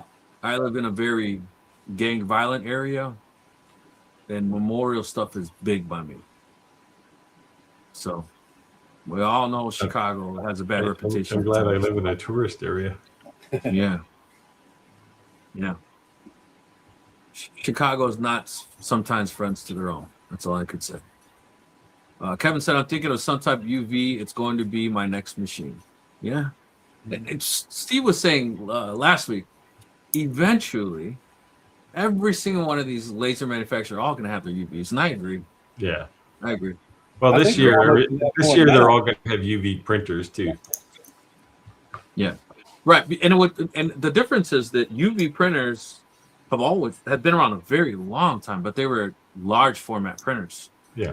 So Yeah, No, and that's they were designed to have somebody manage them, right? So someone cleaned them, someone just made sure the thing was always running. In a home use application or small business, you can't have that person. That's just too much money, right? So the machine has to look after itself, and that was the change that Eufy made for UV printers, right? That was their big contribution, is self maintenance, like the thing you don't really have to do a whole lot. And now they're all doing it. Xtool should have theirs out soon, I guess, probably next month. But who else has one? Omtech has one. GWIC has one. Monport's got one. Monport, like everybody's going to have one of these things soon. Because it's the next. I mean, everything we do is part of a fad, right? So, so sooner or later. But what I think's good about that though is that very few manufacturers actually produce items themselves. They store box off the shelf items and produce them. So basically, if more than one manufacturers are investing in these parts manufacturers, I think you'll see the technology as a whole progress. Right? Yeah. Well, yeah, because if you're trying to sell a $50,000 UV printer, then it better be self-maintaining now, right? Right. But I mean, as far as tools in my shop, the UV printer is by far the most useful tool. It just, and I mean, I thought it was just me being kind of nerdy, but I talked to Tim Sands about this, who's on here, and he said the same thing. He said it took no time at all before this was his main tool. Cool. Mr. Grin says my Iker K1 Pro just stopped. I think it's a motherboard. I loved my Iker K1 Pro. And speaking of autofocus, I think that was the biggest difference with the Iker K1 Pro is you can continuously make it go down. And, that was like the thing that laser did that no one else did. Yeah, I don't know why that never really took off in diode lasers, other than the fact that the focus is so long on a diode laser. You don't really need to do it. But I mean, if you want stuff that's crisp engraving, that's going deeper, it's useful. Right. But no, I don't think anybody else did that. Yeah. Well, until Cell lasers kind of doing something like that though, with that step down that they're in the flying Galvo. Yeah, there's a few of them now. I think Alien Cell did autofocus properly. The Xtool S1 had a focus pin. I never really liked the autofocus on an S1. It works, but it's not. It's just the other thing about the Iker K1 Pro is that as you start getting higher in these higher end wattage diode lasers, they sound like a jet. And the Iker K1 Pro was like quiet when you weren't using it, and then you turn out like, woo, but it wasn't shut off. And it was like you just get used. You don't realize how loud things are until you turn something off, right? And you're like, whoa. Hey, you want loud? Turn on an Omni X. That thing's got like 3 turbo fans up on top that are just howling all the time. It's very loud. So that was crazy. Yeah. So sorry, Mr. Grinch. I like that laser a lot. I thought it was pretty good. You can probably still get a controller for it from. I'm sure you could. Adam Stack. They still sell them. So. Yeah. Prism Print. Rick, what's the light you just turned on? It looks like off kitty. It says Rick's 2 cents. It's just I don't know what kitty is, but it's a mirror and it says it's LEDs and says Rick's 2 cents. The angle I'm at with these new lights above me here. That's is it like a 3D, like a depth mirror? I would pick it up and bring it to you, but it's glued to that bracket. No, but is your Rick's 2 cents 3D in there? Like, it doesn't have depth? No, it's just a mirror. A flat mirror. Oh, okay. Just a flat mirror with Rick 2 cents engraved off of it. So the LED behind it is just going like this.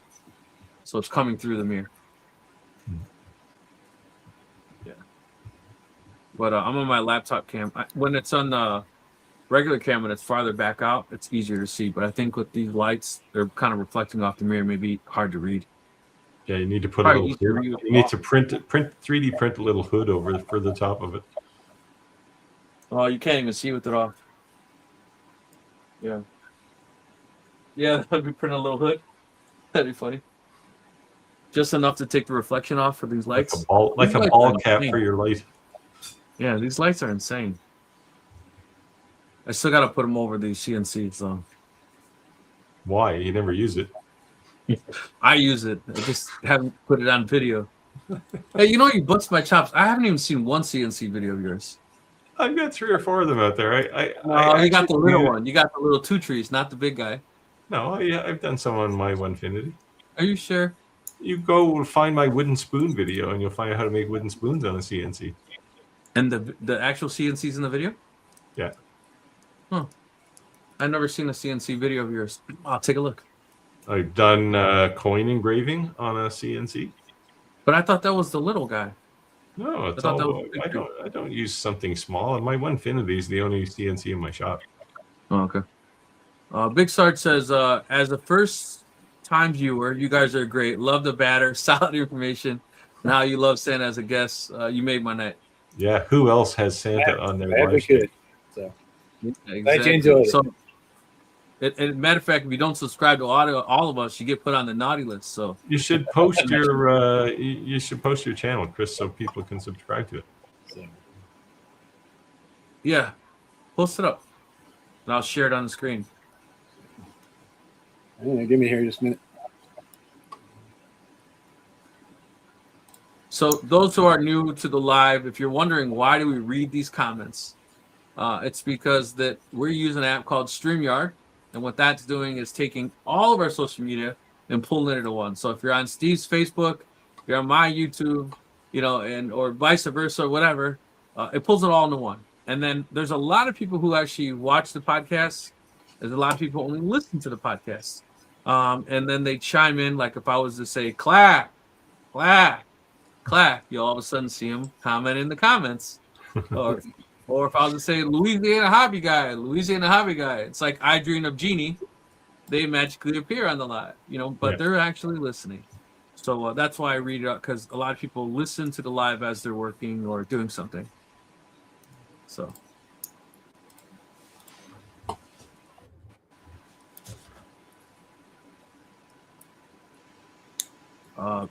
Wow, Big Sarge is, yeah. We made his night. And you can tell he's from Texas because he says y'all.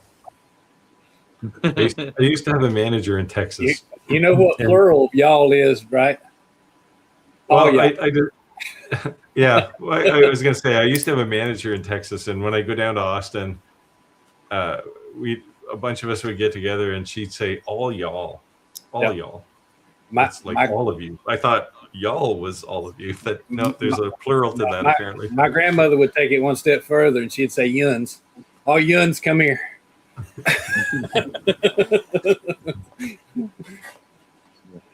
Well, I can't get it. Yeah, if I just look in Facebook or on YouTube for Santa's laser engraving, it's not hard to find. So there you go. I'm having an issue over here. Chris said, be prepared to explain the internals takes time to do by volume.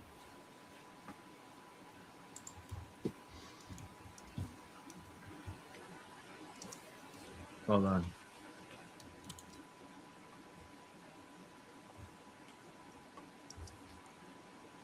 You said Santa's laser engraving?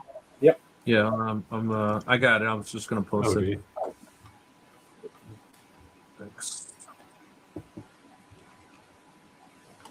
Yeah, I don't know what's going over here. So, it's the same computer I did my regular day job on all day, so maybe it's just tired and just gave up on me. Uh-oh. What do you got? 82 subscribers? Yeah. So it's anytime you need like YouTube advice, let me know. But YouTube is this bizarre animal as far as growth goes. I already beat you to it. I already posted it. Right.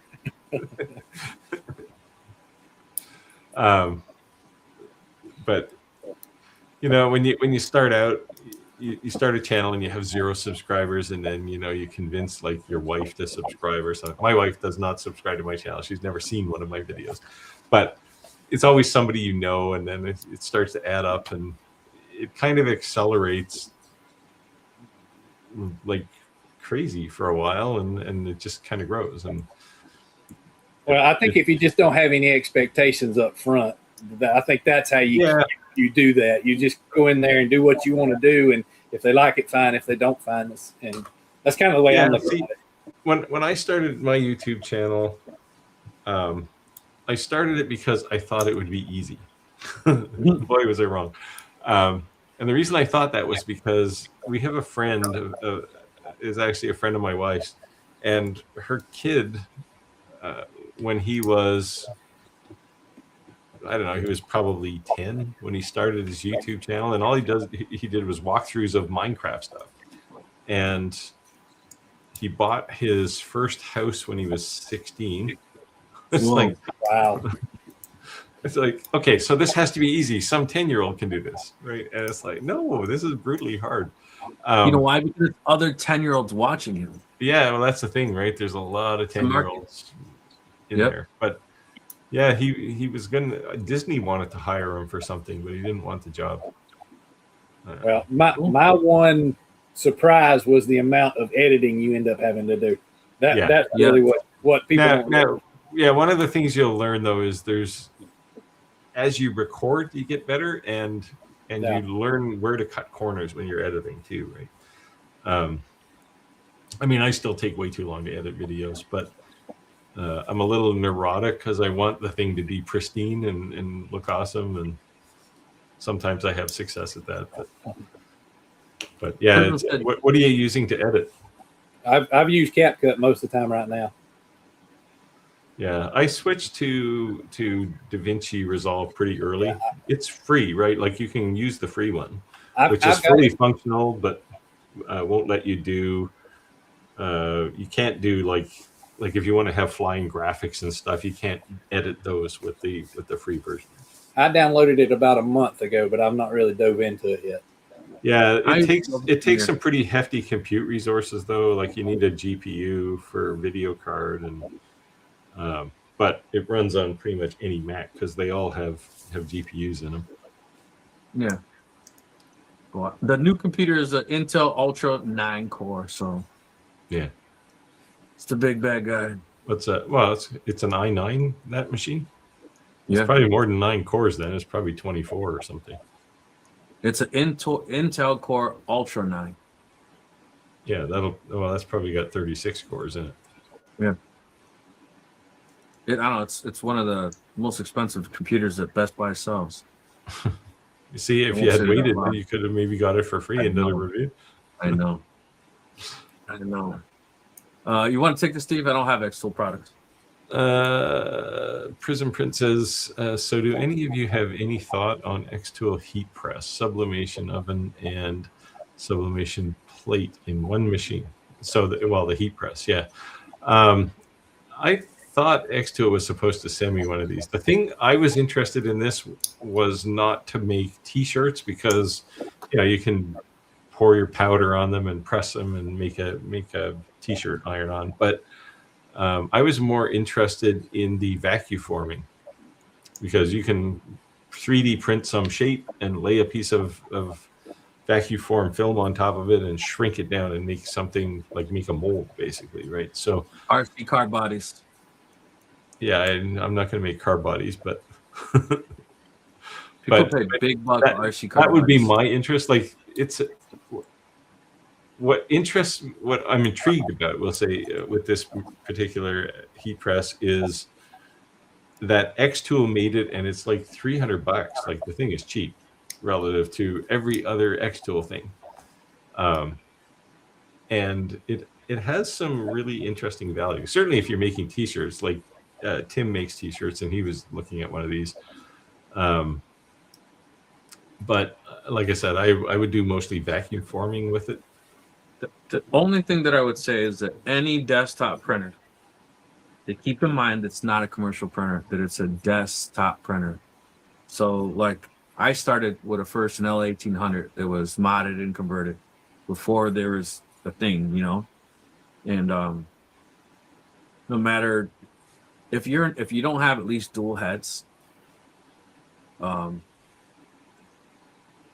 they print phenomenal, right? I mean, you're taking a high resolution photo quality printer and converting it to DTF, or DTG, so that prints amazing. But the problem is it prints slow. So if you're to use it every now and then, but if you're talking about 50 plus shirt runs, man, you're gonna be the I wouldn't say the X-Tool apparel printer is a desktop printer. That one, so X-Tool's direction, if you haven't noticed, since they abandoned the entry level of the diode laser market, is they're really targeting small to medium business, right? And that's really where they targeted that T-shirt, the apparel printer. Speaking of small, it seems like everyone's going back to small. Everyone's making these small CNCs all of a sudden. Everyone's making these small lasers all of a sudden. Yeah, so we're talking about pads. Like everyone's doing that all of a sudden. Yeah, you know why? That's how it started. Because that was their reaction to tariffs in the U.S. Because cheaper, shipping is cheaper. Now the margins are probably not as good on them as big machines, but that's why they're doing it, right? Like the Pixie, right? You got a Pixie. I mean, it's a little cube. It's great for a first-time laser person, right? To kind of get your teeth into something, but it's pretty small. Like it's 70 by 70 or 100 by 100 millimeter table. So you're not going to do big things on it. But if you just want to do, especially the IR one, if you just want to do engraving on metal, maybe at a craft market, the thing uses no power, so you can run it off a battery. And if you're just doing, key tags or some keychains, you can just whip them in there and run a job, right? And it's fairly quick. Yeah. Big Sarge said, I can't wait for Bamboo to have a UV printer. They hit targets, they ratchet up expectations at value. Yeah, I don't know if they're going to have a UV printer. Mm-hmm. That'd be kind of cool. It wouldn't surprise me if they did, because everyone else has one. But I would say that they'd have, I think, a good success starting off because people already have a trusted name with the 3D printer. So they have. Although so they started off gangbusters, right? Because they built a printer that was already better than anything else out there, and then they built like the H2 series, which was kind of the next level. But then they came out with things like the X2D, which it's okay, but I'm not sure it's a step up from what they were doing. Like, I think they've kind of hit that technology wall, and I don't know what else they can do. Yeah, I just think the reason the whole HD Pro as it sit next to me, the real reason that I'm that people would want that I'm not using it for is the encryption, right? It's hardwired plugged in, but I send to it through Wi-Fi. It's on the network. I'm not I'm not making proprietary things for some company that have some high scale contract that I have to protect someone's file. But in the event you were, like, those are probably the only type of printers that you could have that security level, right?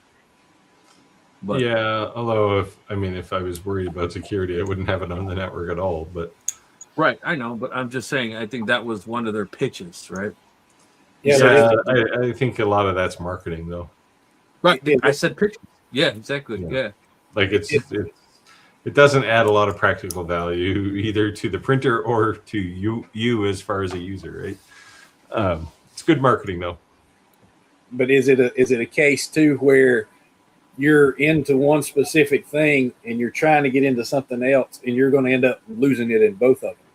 That's always the risk, right? Bamboo has such a good reputation building 3D printers. But if they came out with a UV printer, all of a sudden people are going to go, "Are you still making 3D printers?" And And I mean, the first flaw in their UV printer, and people would just go bananas, right? So I don't know. I mean, they probably eventually have to do something else, and maybe they'll do what they did with 3D printers. They'll work on it for 2 years, and then they'll come out and say, "Hey, look at this! It's awesome! It's better than anything else out there." We're the king of the crop. We just captain of the hill. Here you go. Yeah. Because I mean, 3D printers existed for almost 2 decades before Bamboo decided to get into them, and then they came out with, what was the first one, the P1, or was it the X1? And all of a sudden, it was like, okay, every other 3D printer is now kind of a second-class citizen, right? This thing is now the cream of the crop. And they just kept getting better from there. But I think they're hitting the wall now as far as innovation. So I'm laughing because I'll share Laura in the comments, but I had said in the live that a lot of people listen to the live. They don't have to actually watch it. So if you say their name 3 times, it magically appear. I said Louisiana Hobby Guy, Clack. Clack says that doesn't really work. But he commented.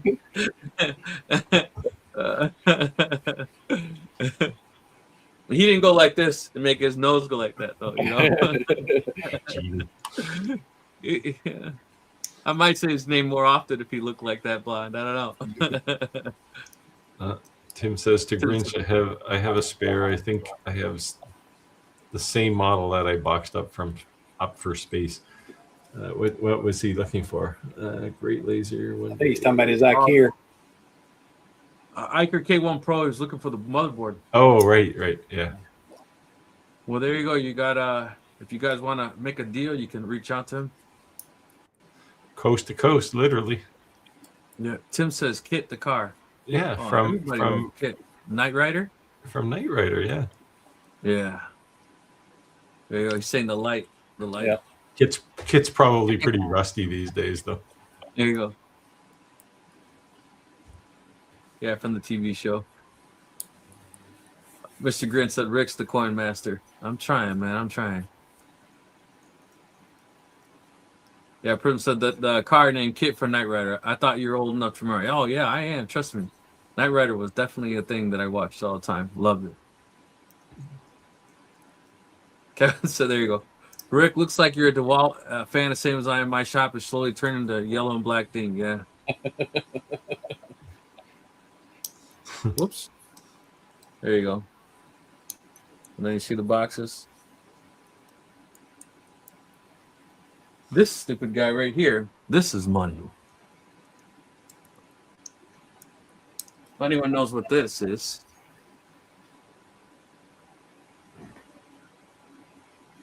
I have no idea. Any guesses? I don't have any. For plumbing. Doesn't help me. No? It's not put pans on or anything, is it? It puts the instead of sweating pipes, it actually compresses the fittings on the end. So that tool, that's a pretty specific part. $3,800. Okay, now I'm questioning your sanity. I thought you said you were an electrician, not a plumber. I have a 1865 house that I've been redoing everything, and yeah. Is it got people for that, right? What's that?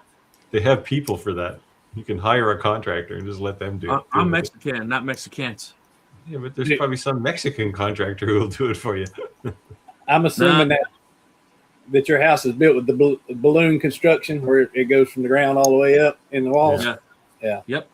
Any of those old houses. Yep.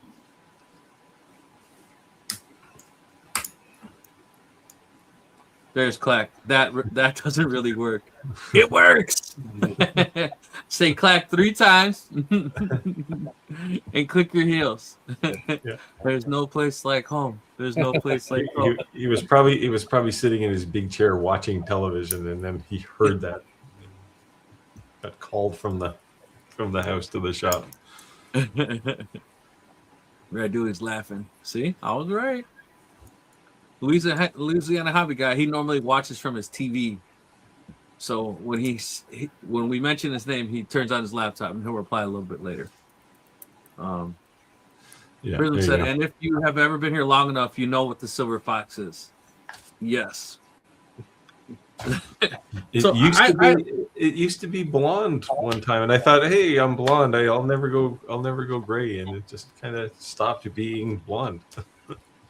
So I love it when there's certain inside jokes that people say, and I know the only way you know that you're a regular, right? And the silver fox is one of them.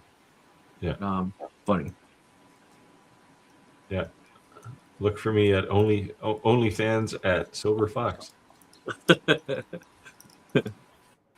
Big Sart said, from Maine, because he is 207 is his name. We only have one area code.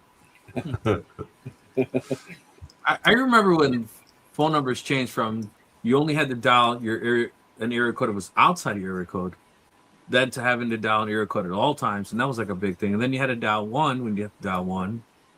That was So I remember having like your phone number 7 digits. I lived in a place where you didn't have to dial the first 2 digits. You only had to dial the last of the first 3 and then the last 4. That's cool. Radu said anything could be a UFO if you're bad enough identifying things. Or we identified a president. Didn't work out though. There you go. You gotta drag politics into things all the time. Speaking of Trump, he keeps saying he's going to release all these UFO things. I thought that was hilarious. And I was watching United Nations meeting, which is on live TV. And what do you guys call your president candidates? The prime minister, right? Yeah. So the prime minister says, we don't have UFOs like the United States. It's like, what? This is live TV, right? And then the president of Mexico says, this is the 20th century, right? Everybody has a cell phone. There's a camera in everyone's hands. Yeah. We can't deny the fact that there's UFO. What we can't say, we've never caught one. Mexico City, we chased them through Mexico City. We did not catch them. People in our country have better footage than we have of them. They're all over the internet. Just go on YouTube. We've never caught one. We don't have one. The United States has one. And I'm just thinking, like, Mexico just like, here you guys go. Canada's like, here you guys go. And we're like, I hadn't seen a thing. but Obama said that too, right? He said, "Oh yeah, there's UFOs. They exist. Aliens exist." Yeah. When he went on a late night show, did you see that when they asked him? Yeah. But the thing is, like, man, like, come on, you know, like, I don't understand why. I don't think it's going to cause a mass panic if they said there's aliens. Oh, really? Wow.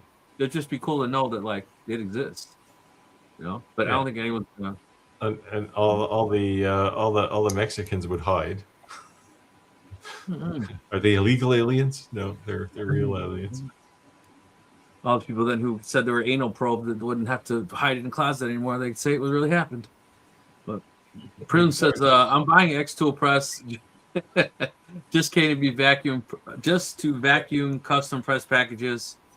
Size limited, but game changer. Yeah, definitely. Yeah, this is the same reason I would buy it. Is like, even if you ship something, right? You can put it in one of those little, like a Hot Wheels, right, where it comes in the little plastic bubble on a piece of cardboard. You can do that. The other thing I saw people doing is embossing apparel. Yeah. So they're 3D printing something, and then they're putting that over the top of it, and they're like stretching the material so that it's a 3D effect on the outside. Obviously, it may have a shelf life, right? Like so many washes, it kind of doesn't look as good. But we just mentioned a couple lives ago, I seen Adidas and Nike doing that now. Yeah. But the difference is, if you bought a shirt off us for $15, $25, and in 30 washes it didn't exist, I get it. But if I would have bought a $60 Nike hoodie, I'd be pretty mad after 13 washes. It doesn't say Nike anymore. That's all I'm saying.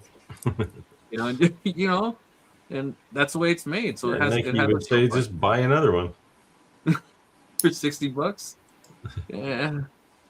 Guess we don't have that Canada money. Yeah. So Chris says, too many newbies think a hobby machine is a commercial machine. This is an important distinction, right? When I look at the difference between well, even in the comm marker line, right? Like a comm marker B4, which is a 20-watt fiber laser, versus the Titan, which is a 100-watt.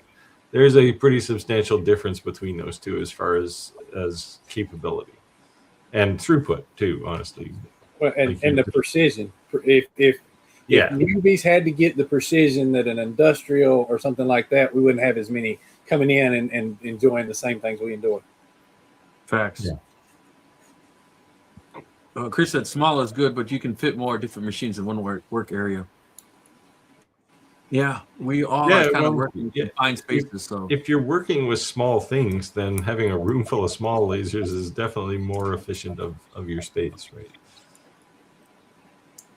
Chris, the problem I see often with Exo is they don't clearly define who the target market is for their machines.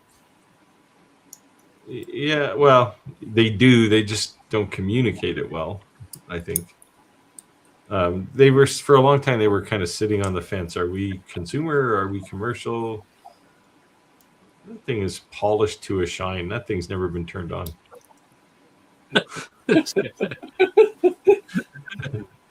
That's the video he's going to do. He's going to do a video of turning it on. Ding. Yeah. I actually was thinking about, I got a bunch of little chips all over. I was thinking about vacuuming that off, actually. They're chips from like little Ricky was eating a snack there or something. No. Chip crumbs.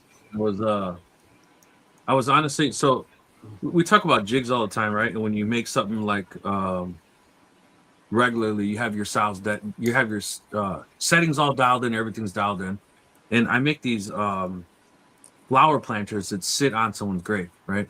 And I'd say more than 50% of the time, people who are putting these flower planters on, they don't have gravestones, right? So they're using this as something to really give honor to their families who they're lost, and they're really sparing no expense because they can't afford a gravestone. So this is the next best thing, right? So I've dialed in my settings to do some incredible things on the laser. And what I was trying to do is because I can pretty much pump those out flawlessly, reproduce my, the same exact output on a laser because I've done it time and time again. So I was experimenting with the CNC to dial in my settings, to write all this down, to fit all this in, to create jigs so that I can literally put the same size board down and have like templates for these things. And that's what I was kind of trying to working on, so that since I have two CNCs, maybe I can like dedicate something like an area, kind of mark it on the boards, just set up my jig so I can do that type of thing. And I can way beat myself on the laser than a CNC only because I'm not there yet, being set up with the files and all that. But I'm trying to do. So that's what all those chips are from. Doing the light engravings, because I do a lot of scroll letters. Yeah. and then infill them. So a lot of script infill. I made my dad's urn out of mahogany and had a friend that was in the woodworking club that we went and run his CNC to put the stuff on top of. So yeah, that means a lot when you can take and do stuff like that. Yeah. Yeah. Do a resin fill on it. Chris said one day Rick will convince us it's not a green screen. Prism said yes, and the Chicago area has a gazillion area codes. It's so true. Yes, they do. Chris said it's only a UFO till it's unidentified and unexplained. Yeah, call me crazy, but I think there are aliens. Seriously, do. I don't see how those two are related, but okay. We're talking about the UFOs there. That's why. All right. Right. We said two possibilities exist. Either we're alone in the universe or we're not. Both equally terrifying. Yeah, Arthur C. Clarke. There you go. Well, we're at time, guys. It's 8:33. Actually, this live went great. Santa, thank you for joining. This was a good time. We actually have to have you back another time. I appreciate you inviting me. I enjoyed it very, very much.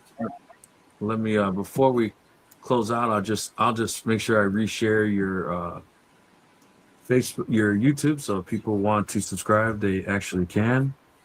Thank you. Check them out, guys. Check them out. Yeah, it does a lot of cool content, a lot of good things. We're definitely gonna get GoFundMe started so we can support Santa going to this big Santa event. You know, I think that what you do for people is amazing, and I think things that more people like you need to exist in this world. We got so much things going on that's just absolutely insane. It's very heart lightening to hear some of those stories, and I love it. I'd support you all the way. Well, I appreciate that. I'll tell you this. My mom made me Santa. When we were young, of course, she was a single mom, didn't have very much. She was a teacher's aide, so we paycheck to paycheck, but we made Christmas great. And that's, if I can do that, then, you know, whether it's today or at Christmas time, you know, if I can make your day for a few minutes, then I'm Santa Claus, and I love it. Amazing, amazing. Nice, let's get that GoFundMe set up. I'm down to promote it for sure. Steve, you want to say anything on the closeout? I don't think I could. This was fun. He said, "I can't top that." I don't. What can I say about that? Now I have to believe in Santa.